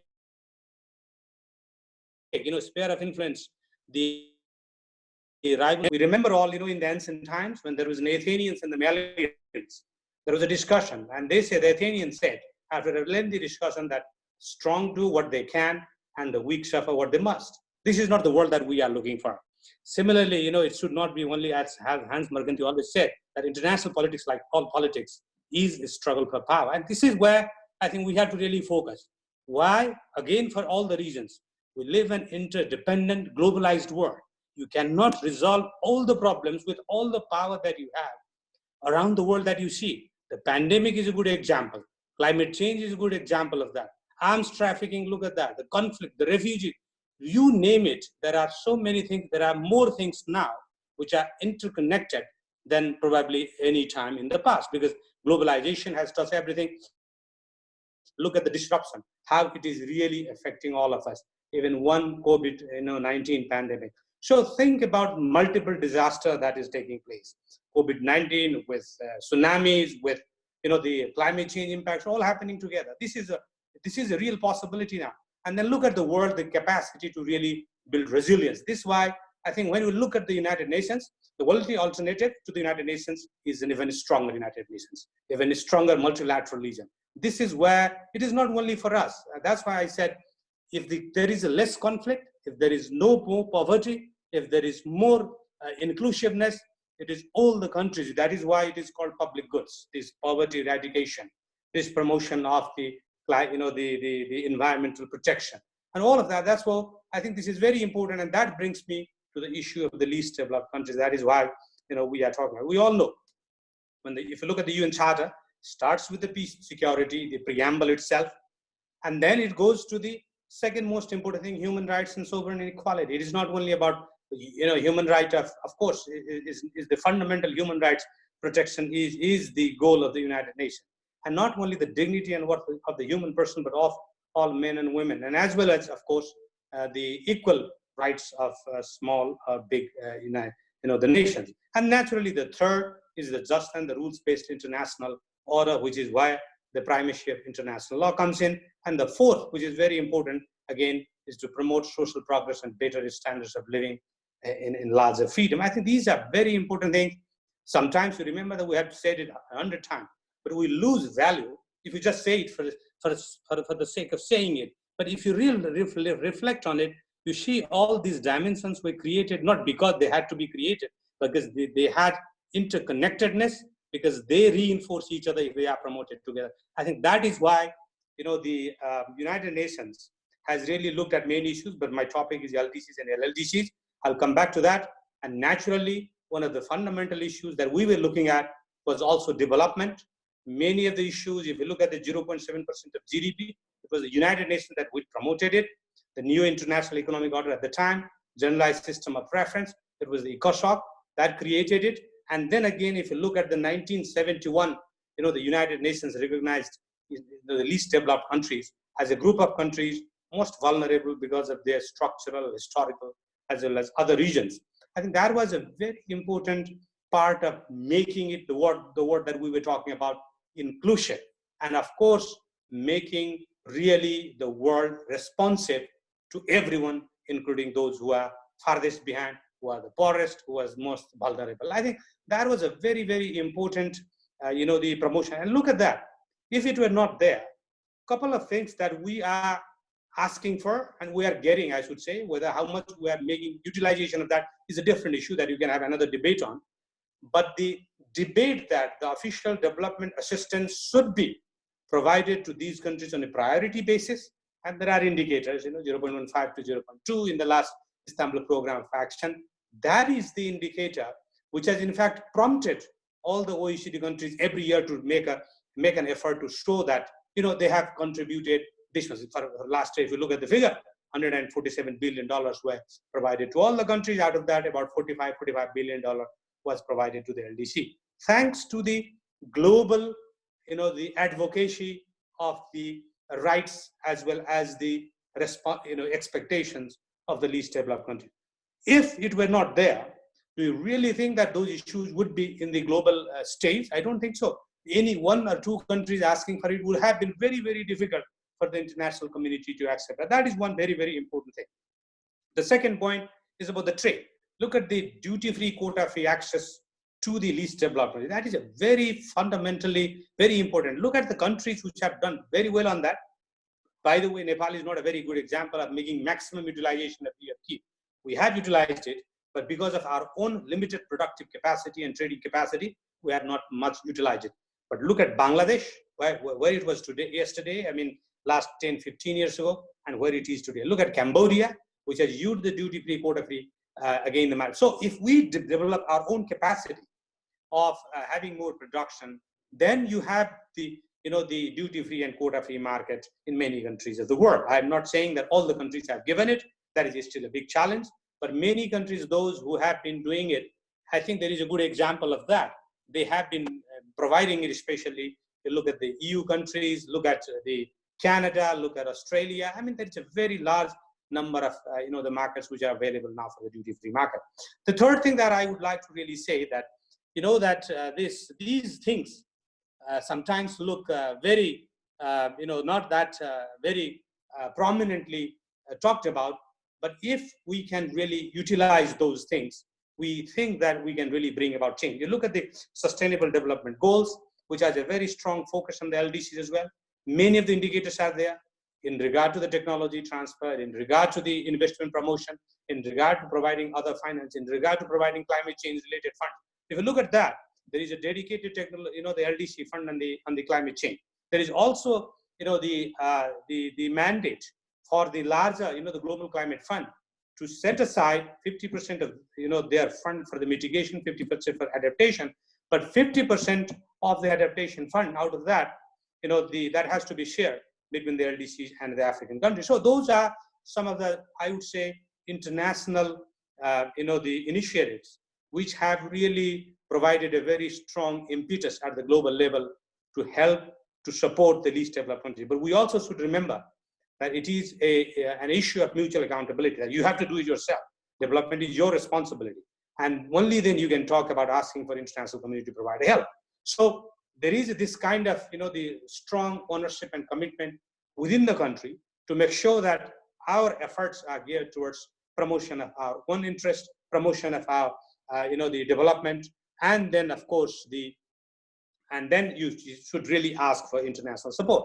I think those were some of the issues that have been on the forefront, thanks to the United Nations as a multilateral forum, as a forum which is based on rules and the equity principle. And this is what we have been able to do. But again, we are at a tough time. I must say that United Nations is being marginalized. I think it is probably the worst time for the United Nations in terms of its marginalization, in terms of its being under stress. And I must say that, as Madhu said, there is no alternative to it. We have to reform it. We have to make sure that it is inclusive. We have to make sure that it functions in terms of its institutions, in terms of its principles, and it delivers what it promised. We are really worried. If you ask me, we are really worried about the current, the challenges that the United Nations is facing from the support of the international community, but also, I would say, the slow, I would say, marginalization, and even in the fundamental issues in which the United Nations has been on the forefront. It is time, if you read some of the articles now coming up in major international journals, from the Kevin Roth to the Richard Haas to others, they all are saying that perhaps it is the biggest challenge. We also feel, having served both inside and outside, I can also say that United Nations is under tremendous stress now, that any point of time, COVID-19 is example, as Madhu was explaining, it took more than a month even to have a meeting. And then when it had a meeting, then even couldn't come out with a agreed text. But that shows, if you cannot have a consensus even on international pandemic and a global pandemic like COVID-19, I don't know how much we can do. Therefore, countries like Nepal, not only working together with other countries, those who are more multilateralists, I think they should come out in the forefront. We should also work with them to make sure that it is in the interest of the international community to make sure that it moves forward. because there is no alternative to the United Nations, is what I just explained earlier. It's a power of, the sphere of influence, the might is right. The world, that is not what we are looking for. Just one word on I know that there is a time constraint. A couple of words on the landlocked country. We all know that this is also a major agenda of the United Nations. We have conferences, just like for the LDC, we have Istanbul Program of Action, you have the Vienna Program of Action. It is equally important for the landlocked countries, that the right of transit has been, accepted in the UNCLOS, the United Nations Convention on the Law of the Sea, which is a fundamental document for countries like ours. And there are major challenges. Trade, transit, and infrastructure are critical. Of course, we are sometimes talking about land linkness as the alternative to landlocked, but we should remember that, of course, land linkness is to be promoted, diversification is promoted, but having a transit right, and of course, ensuring that all the time, without any hassle, and including promoting trade and infrastructure is really critical. And the only forum that gives you, this international credibility, international accountability is the United Nations principle that you have to really follow. I think those are some of the issues. This is time when you look at the 75 years of the United Nations, perhaps you can also look at those issues together with the peace and security, human rights promotion, which is all spoken about by other colleagues in the past, and then focus on these development issues, which are really critical to us. Thank you very much for this opportunity. Thank you, sir. Next, we have Dr. Niranjan Singh Basnyat. Mr. Basnyat is a career diplomat. He was earlier ambassador of Nepal to Malaysia. At present, he is the president of Lumini Research Center of Understanding and Peace. He will be speaking on the topic disarmament issue in the present world environment. Sir, the floor is yours. Thank you, Dr. Pramod. I think you can see me or hear me? Yes, sir, we can see you and we can hear you. Yeah. Okay. So thank you very much. First of all, I would like to thank Dr. Pramod, yourself, and Ambassador Mohan Krishna Shrestha for organizing this very important webinar. And I am very much happy and feel honored and delighted to share this panel with our senior colleagues, as well as so many other prominent people in the field. Now my topic is disarmament in the present context. So I would like to go for 2-3 minutes. I will talk about history, little bit of history, and how this nuclear weapon was, first discovered. I will go to 1938, just before the war started, Second Great War started. There were some intelligence report as well as some scientists, including Albert Einstein. They reported to Franklin D. Roosevelt, President of the United States at that time, that some Nazi Germans, they are developing a nuclear weapon, nuclear device, which they might use during the war, any war. So because they didn't know the war is going to happen, it started in 1939. So that was how it was reported, but he was not convinced. President was not convinced for 2 months, at least 2 months. But when he had maybe other reports or something, so he ordered a project in the US that is called Manhattan Project. So that Manhattan Project was ordered, and then some American scientists, they started working. They started working on producing the nuclear weapon. And on 16 July 1945, US tested its first or world's first nuclear weapon in Los Alamos desert in New Mexico. So after that, in October 1945, United Nations was established, and in 1945 there were other important events also. like there was a Potsdam conference. So in July, in that conference, they threatened Japan that they will use a certain device, and they will have a utter destruction of their whole country. So the Potsdam conference threatened Japan, and in September, 2nd September, on 2nd September, what happened? Are you listening to me? Yes, sir, we can. Hello? Yes, we can hear you. Please continue. Yeah. So in 1945, there were so many incidences. So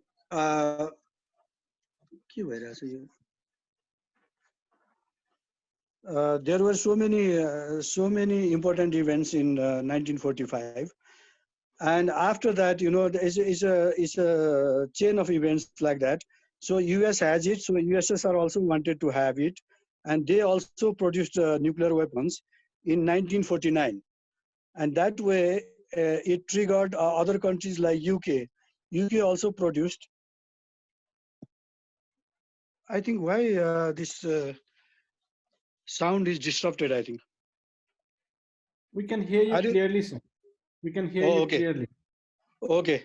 So in 1949, USSR also produced his weapon, and like that, in 1952 to 1957, UK also produced a nuclear weapon, and they tested in Australian islands of Maralinga and other islands also. And that way, in 1960, France tested its first nuclear weapon in Algerian desert. In 1964, China produced in October its first nuclear weapon. So that way, it was just going on. It was like a chain reaction. It was going on. And in 1953, there was another incident. That incident was that President of the US, Eisenhower, he spoke in the General Assembly in 1953, and he said that he would like to have just to controlling the proliferation of nuclear weapons, he wants to have a program called Atoms for Peace. So he introduced this program, and he wanted to give some nuclear technology to some other countries so that they will not make nuclear weapons, but they will have some peaceful uses of nuclear device. So that was the main objective of this Atoms for Peace. But actually what happened, it was just opposite. Just opposite. What happened, United States exported about 25 tons of highly enriched uranium to 30 countries. Actually, later on, these countries, some of these countries utilized this technology for making weapons, nuclear weapons. So two of them, I can name them, is Pakistan, Israel, and also India also. So these three countries produced nuclear weapons out of the initial devices which were given to them only for peaceful purposes. So this was how it proliferated, and at that time, 11 tons of highly enriched uranium also exported by USSR to some other countries, some of its allies.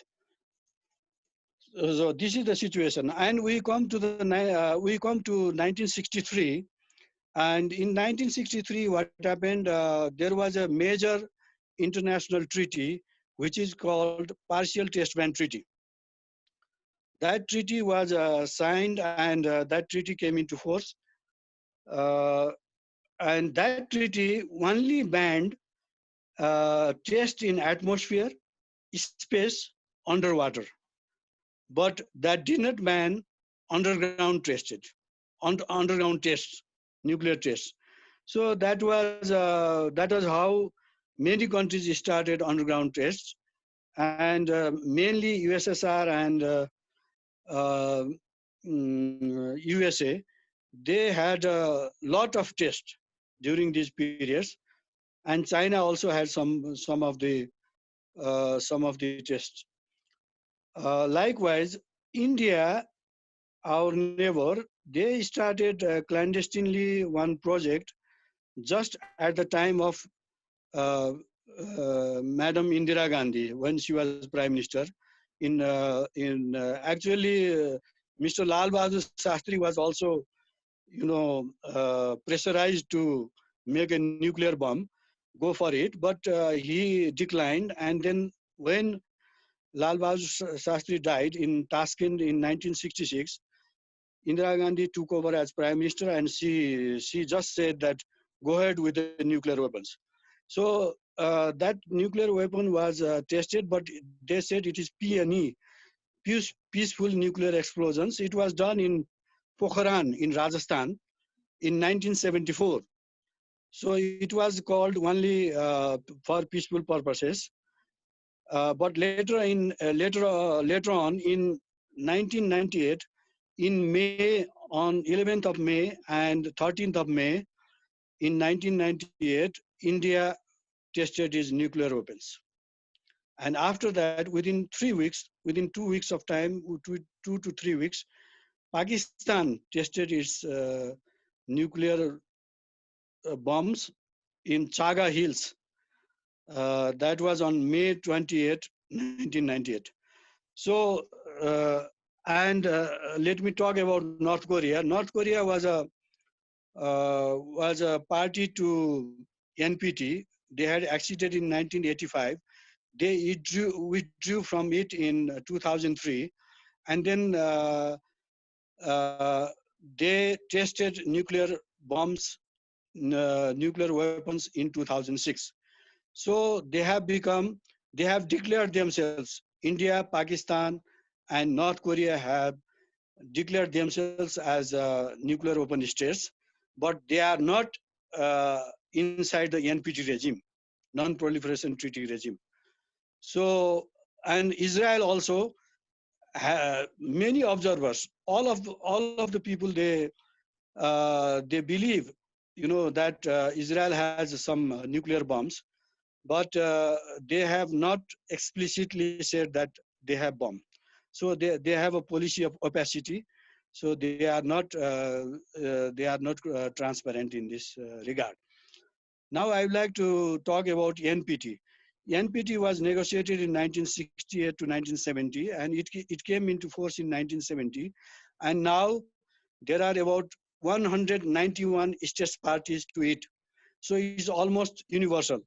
So main feature of NPT is that they have said that NPT has said that only P5 countries, now we call P5 countries, that is China, Russia, France, USA, 5 countries, France, and UK. So 5 countries only can have the nuclear weapons, and other cannot have the nuclear weapons. So that is the provision of non-proliferation treaty. And now it has almost universal with 191 parties to the NPT. It has become almost universal. But India, Pakistan, North Korea, and Israel, they are not party to the NPT. So after that, in 1978, there was a special session of UN session on disarmament, which helped also, thrash so many issues on disarmament. And after that, in 1995, there was a NPT conference which extended NPT indefinitely. So that means there is no timeline. So now 5 countries are only countries, they can have nuclear weapons, and according to the NPT rules and regulations. So it's indefinite. So for perpetual, it has become, they have become countries with weapon states, nuclear weapon states. Now I would like to deal upon another important landmark event, that was CTBT. CTBT was negotiated in the Conference on Disarmament in Geneva, and then it could not go through there, and it came to First Committee of the United Nations in New York.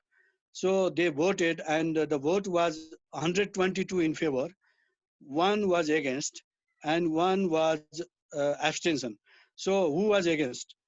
Netherlands was against, and I don't know why Netherlands voted against this CTBT, and Singapore abstained in this voting. So until now, CTBT has been ratified by 38 states, 44 threshold countries, but in total, 184 countries has signed and 168 countries have ratified. And Nepal, in case of Nepal, Nepal has signed, but it has not ratified. And another landmark date in terms of nuclear disarmament is in 2017. There was another treaty that is called Treaty of Prohibition of Nuclear Weapons. So that is called TPNW. So this treaty was open for signature in 2017, and Nepal signed immediately in September 2017.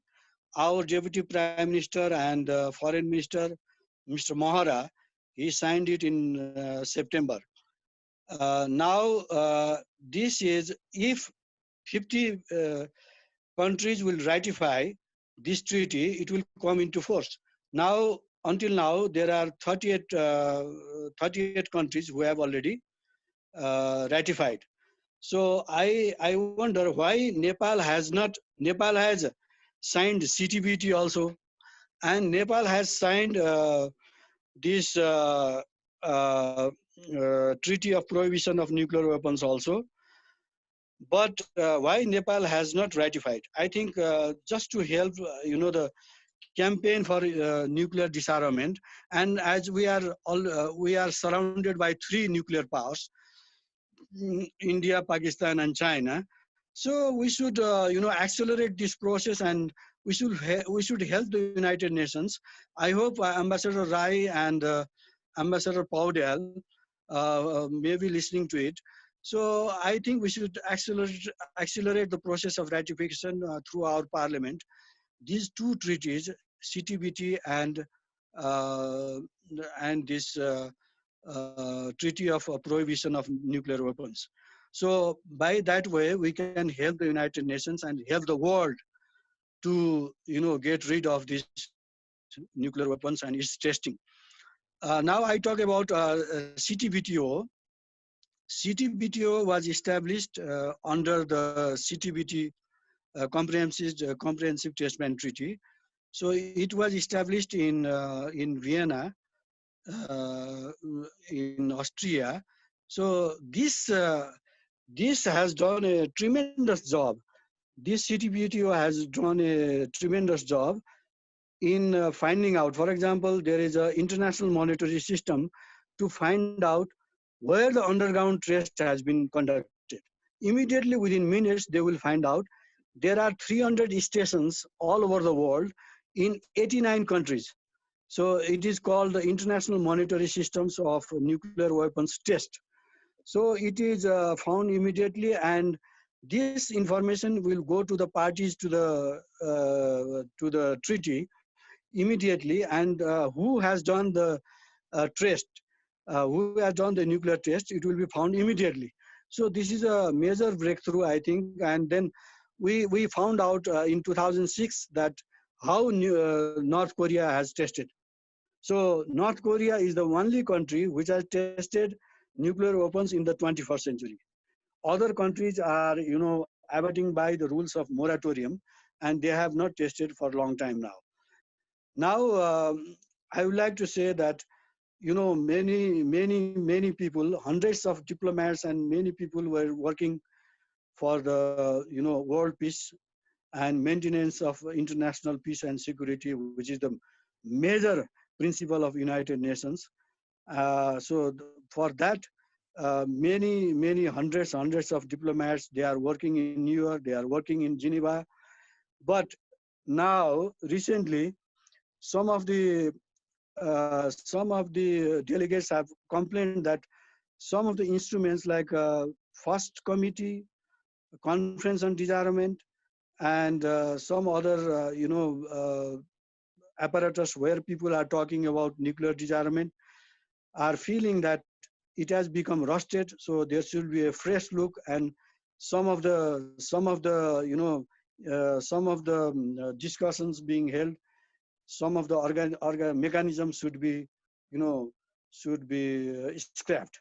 So they are saying like that. So we should be very careful. And in terms of Nepal, what I'd like to say is that our DPR in the United Nations, Mr. Ghanshyam Bhandari, in 2019, he said that Nepal has developed a curriculum for the students of 8 to 10 grades in Nepal to study about nuclear disarmament.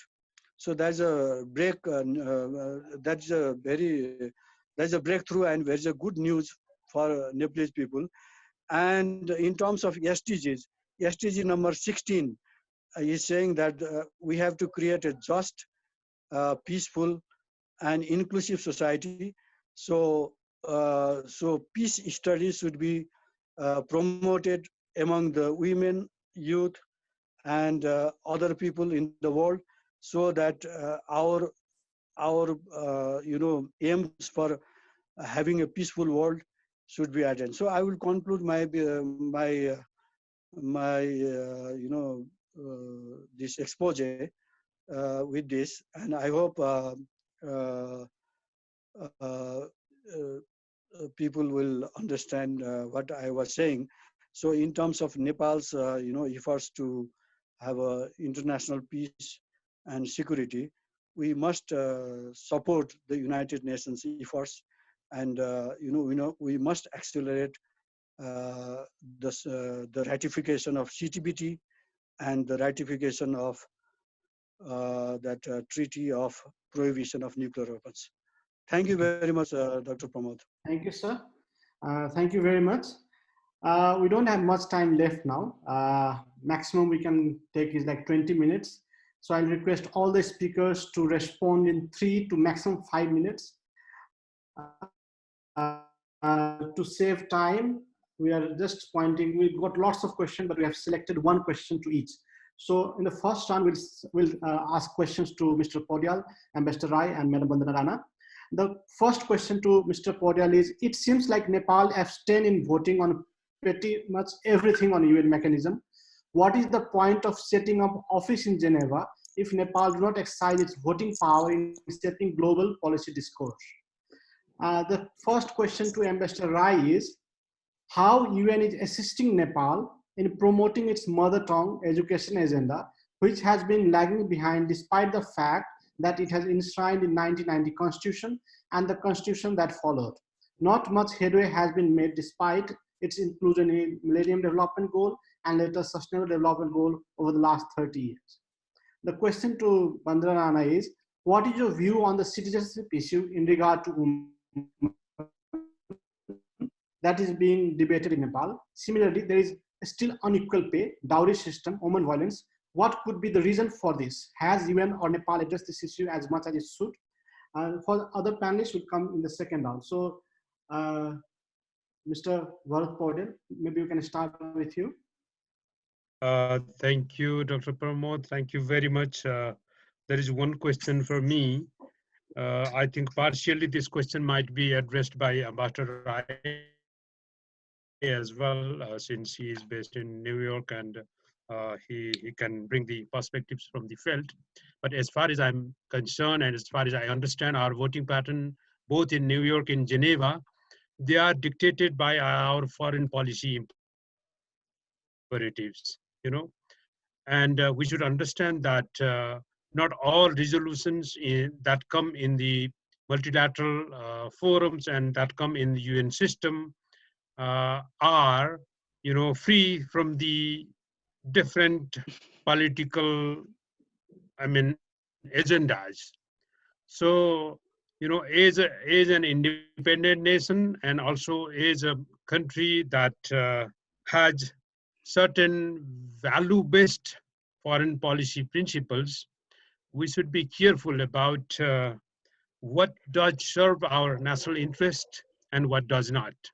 Perhaps there might have been, sometimes abstentions, but the question very sweepingly saying that Nepal abstains in every other agenda is not true, and that is not based on the fact. And Dr. Pramod, if you allow me to clarify one point that Dr. Basnyat just was mentioning regarding the ratification of TPNW as well as CTBT.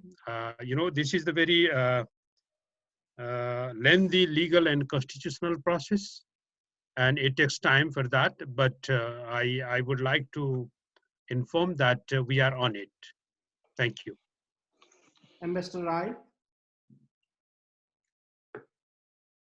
Mr. Rai, please unmute yourself and respond to the question. Oh, okay. Dr. Pramod, can you repeat the question? What was it about? The question is how United Nations is assisting Nepal in promoting its mother tongue education agenda, which has been lagging behind despite the fact that it is in our constitution, and the 1990 constitution and the later constitution, and is also in Millennium Development Goal and Sustainable Development Goal in last 30 years. Thank you. Thank you. What I want to say, for the first is that in general conception, what we feel is that the United Nations is a donor institution, which it's not. We created United Nations institution as a global institution to deliver us for global governance. So it delivers some parameters. And SDGs are those goals and parameters that we all member states agreed upon. And United Nations helps finding out and achieving those goals. And we, as a member states, are responsible to pursue those goals. Like we have SDG 4, quality educations. And we have our constitutions in which there is a guarantee that the communities can have their schools and their children can be taught in their mother tongue. And United Nations, sometimes what they do is that they come through specialized institutions such as UNESCO or UNICEF or some other like nodal institutions, UNDP. They can bring some resources, some policy influence, but we are responsible as a member states to pursue those goals, and we can only expect some policy support or some kind of goodwill from the UN institutions. We do not expect, or we should not expect, that all can be achieved or all can be done through UN institutions. And my point of view is that since there is constitutional guarantee to have the education in our mother tongue, that is up to us how we devise policies and programs to realize those constitutional goals. And SDG Goal 4 is related with that, and of course UN can cooperate and support us, but it is up to us to achieve those goals. Thank you, Dr. Pramodia. Thank you, sir. Ma'am. Thank you, Dr. Jaiswal. In regard to nationality, which has always been a very discussed debate in Nepal since many years, and now it's in the forefront of all the debates and dialogues. And I hear that the ruling party has now suggested that any man marrying a foreign woman will be accorded the nationality after 7 years, whereas a man, woman, whereas a woman marrying a foreign man will not be accorded nationality. I just want to point out that in relation to CEDAW, as Nepal is a member country which has adopted CEDAW, in CEDAW, Article 9 says that there should be no discrimination between a girl and a boy or a man and a woman in the process of according nationality.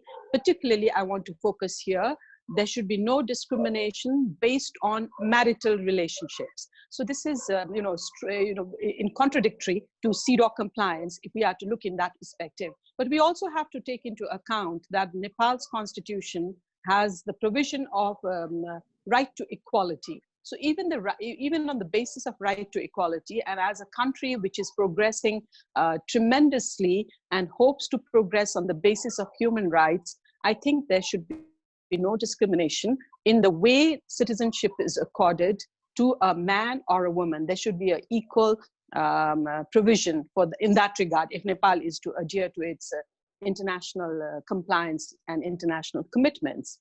There was one question which was sent to me, which was on Kamlari. So I will just address it in one sentence, which was on Kamlari. And it's, we know that Kamlari system was abolished in 2013. However, it continues to be, that was the question, that it continues in Nepal. What can be done? So what I can say is that we might adhere to the best of convention and commitments, but unless and until we change our mindsets, which are very deep rooted in Nepali societies, change cannot come about. So we need a concerted effort, civil society, Kamlaris themselves, former Kamlaris themselves, people from the community and the government need to work together to ensure, and that there should be a proper monitoring mechanism to ensure that Kamlari is actually abolished in spirit. And perhaps the special rapporteur on modern contemporary slavery we could pressure to make a visit to Nepal, which would draw a lot of attention and strengthen accountability and synergy to end such kinds of menace. Thank you so much. Thank you very much. Now let's, we have one question to each the panelists, remaining panelists. For Mr. Madhu Acharya, why have multilateral and regional institutions like World Health Organization, SARC, BIMSTEC failed to control COVID? The question for Gyan Chandra Acharya is how do we respond to the allegation of United Nations not being able to help a small developing countries, rather UN only becoming a puppet of the powerful ones? The question for Niranjan Basnyat is North Korea withdrawal from the NPT prompted many to argue that the ground of withdrawal should be sharpened. This is a good reason to agree. Should the treaty allow for withdrawal? Madhu sir, maybe we can start with you.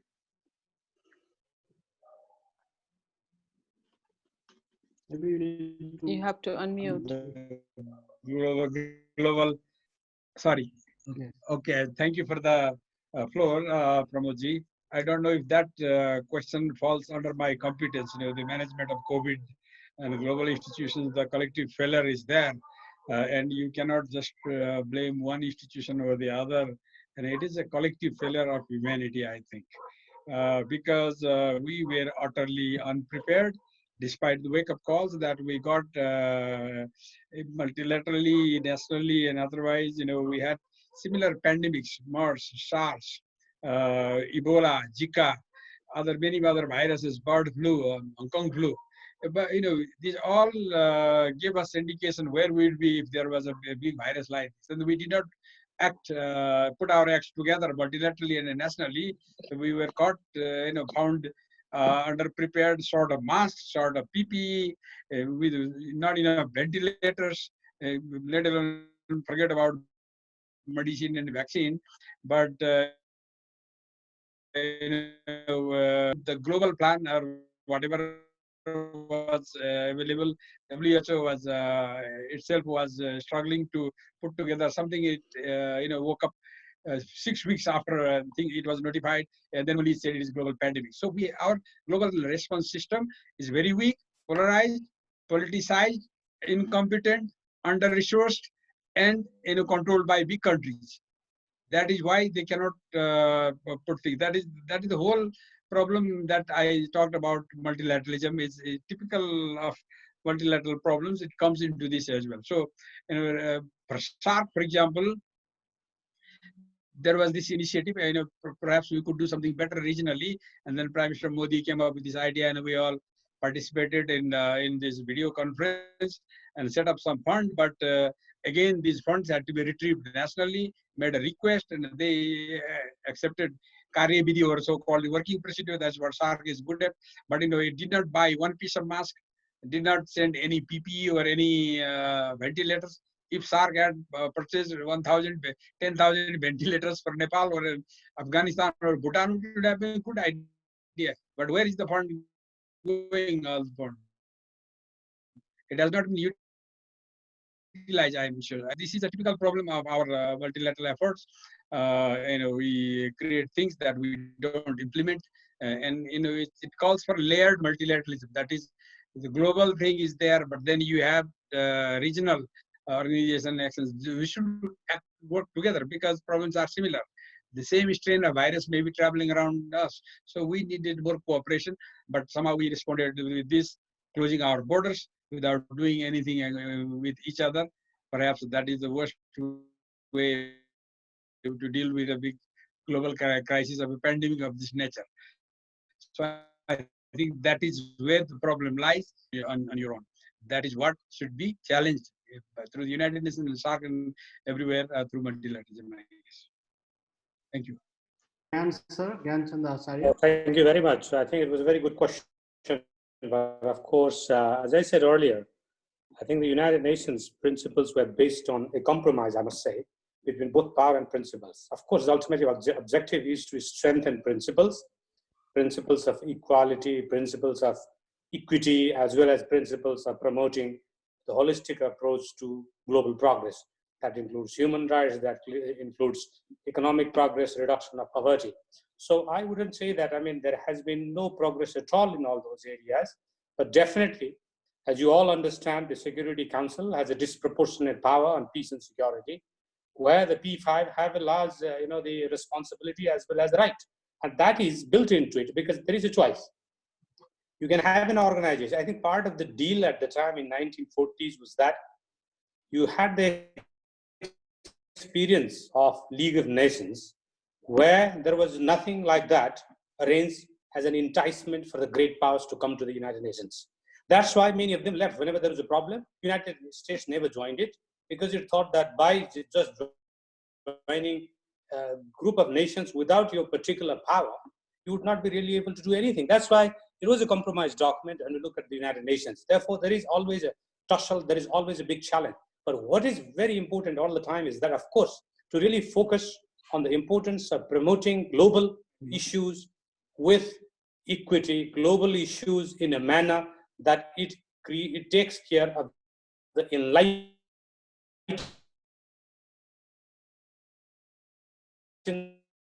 self-interest. The big, larger issues, they even cannot resolve themselves. So there are some issues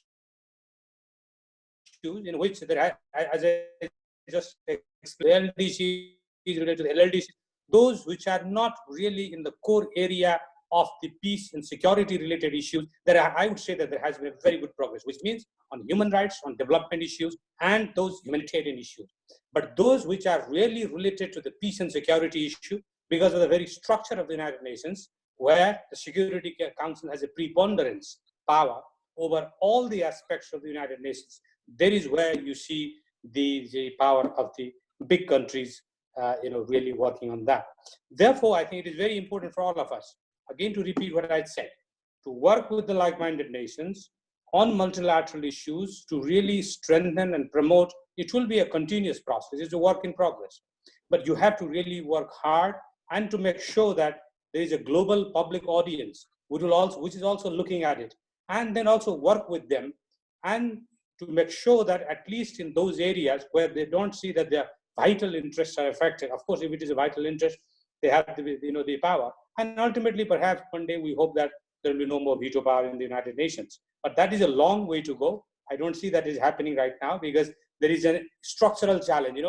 They will have to themselves give up the veto power, basically.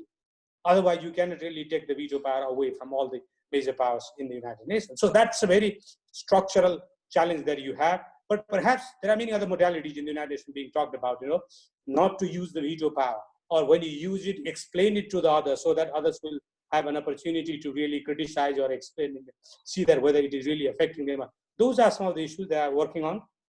Countries like Singapore, we're working with other states, are working to make sure that the Security Council discussions are transparent, they are recorded, and then again, the veto power is not used, kind of things are going on. But again, it's a long way to go. But to the extent that it is possible, except probably still today in the current structure, peace and security will be still a big challenge, but why not to really make progress in other areas? You heard from all our colleagues that even in those areas, we are not seeing that progress. We need to really work really harder in the days ahead. Thank you very much. Dr. Basnyat. Thank you very much. I would like to say that North Korea, withdrew from the NPT as per the provisions of the NPT itself. Because in NPT, there is a provision that if you are not satisfied, you can withdraw yourself from there. But when talking about sharpening their weapons or something like that, they could have, after tested their weapons, they could have started their moratorium also, and they could have stopped it. But they are outside the regime of NPT. So some of the powerful countries are, and also the members of the United Nations, they will, level sanctions against its activities. So there is also a chance of, such countries who are renegade in a sense can face such type of, sanctions. I would like to add something about the nuclear denuclearized free zones, nuclear free zones. There are five treaties which has been in place now, and whole of Latin America and Caribbean, whole of the continent of Africa, ASEAN, they are free nuclear zones, and 40% of the population of the world are living in free nuclear zones. So it is also some type of progress. And I would also like to add about the regional centers for peace and disarmament, which are in Lima for Latin America and Caribbean, and one is in Lomé in Togo for Africa, and one is in Kathmandu for Asia and the Pacific. So this center in Kathmandu, we had a lot of difficulties in bringing it to Kathmandu. I think Ambassador Gyan Chandra Acharya, he knows about it. And it was functioning from New York. Actually, it was established through a resolution in 1987, and it was functioning from New York, in the name of Kathmandu. So, but our government had a lot of pains to bring it to Kathmandu, and our government has given them some lands also, and it was inaugurated in 2008, in August 2008. Inaugurated by Under Secretary General Vijay Nambiar, who was Under Secretary General for Political Affairs.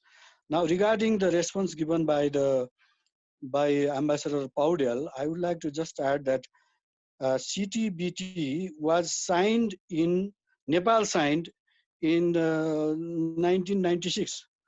It was opened for signature in 1996, and now it has been 24 years. I can understand about TPNW, which was only opened in 2017 for signature. But for the CTBT, why it was so late? It's already 24 years now. So we have signed. So I think we have to accelerate the process of ratifying it, at least CTBT for now, and we can think about GP and W. Thank you. Thank you, sir. Finally, we have come to the end of the program. I would like to thank all our distinguished panelists. We could not have better panel than this to discuss on United Nations and Nepal.